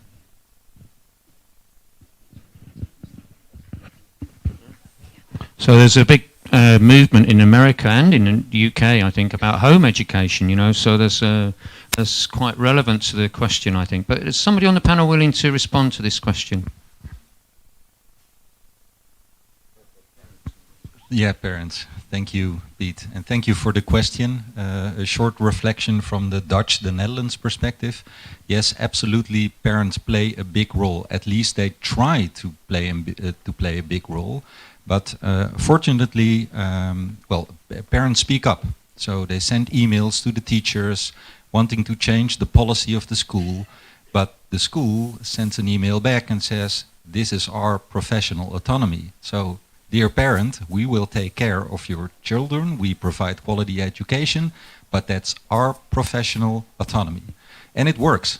So, but it's getting more difficult. I mean, parents are, well, society enters the school, and in society we have polarization, so we also have polarization between parents and school. I've got my eye on it, yeah. Okay. Have we got time for just one more question? We have one up there. Have we got a microphone?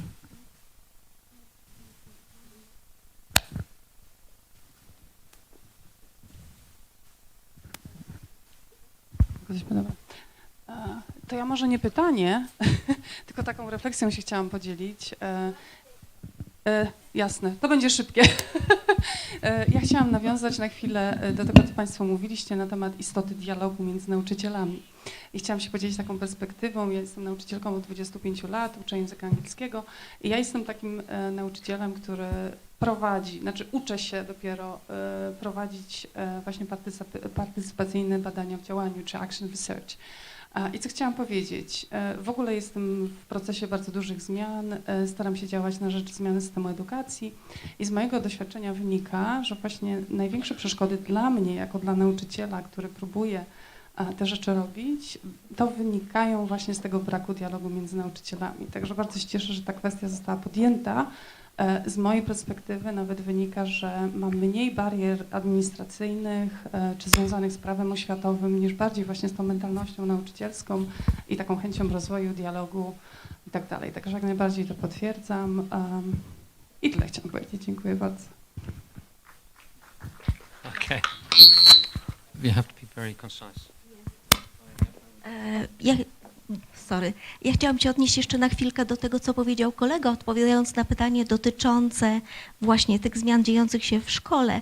Jeśli porównamy sytuację polską z sytuacją niderlandzką na przykład, to myślę, że tutaj bardzo ważnym uwarunkowaniem czy kontekstem, który trzeba wziąć pod uwagę, jest poziom zaufania społecznego i prestiż zawodu i autorytet nauczyciela. Absolutnie nieporównywalne w kontekście rzeczywistości polskiej i rzeczywistości chociażby niderlandzkiej. Dziękuję bardzo.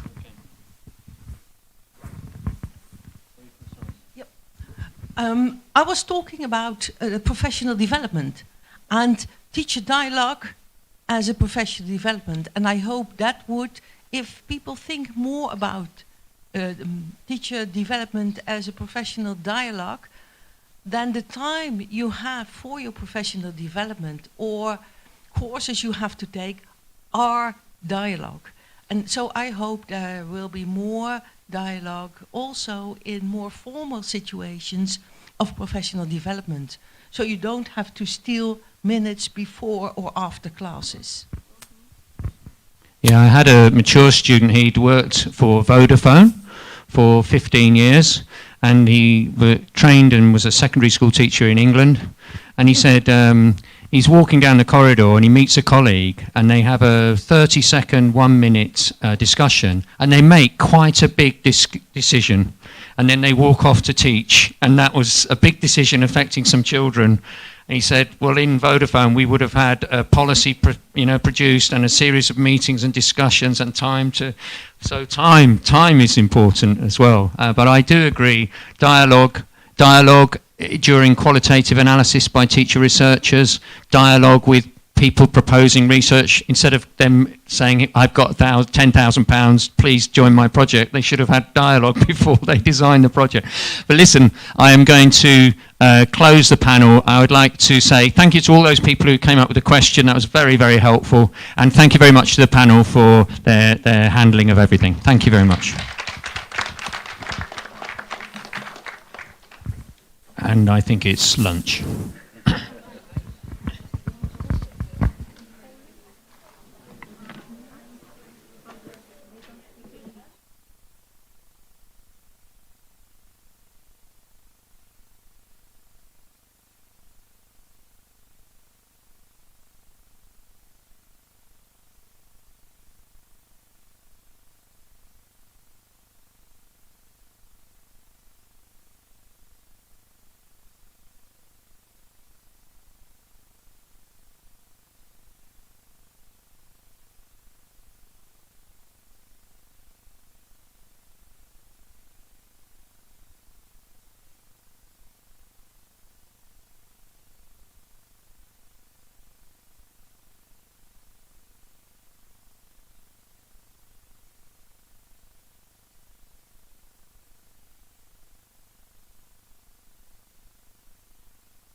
Hi, Kira.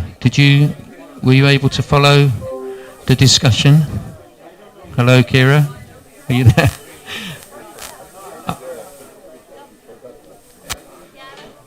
Hello, Kira. Can you hear me? Hi. Hello. I'm sorry. I've had some technical problems. I couldn't bring you into the discussion, but no problem. Did you hear it? Were you listening? I absolutely did. All right. I heard all of it. I learned a lot from it too. So thank you. Thank you very much for taking part, and thank you for joining us. Okay. Thanks very much. All right. Cheerio now. All right, Bye. Bye. Bye. Bye.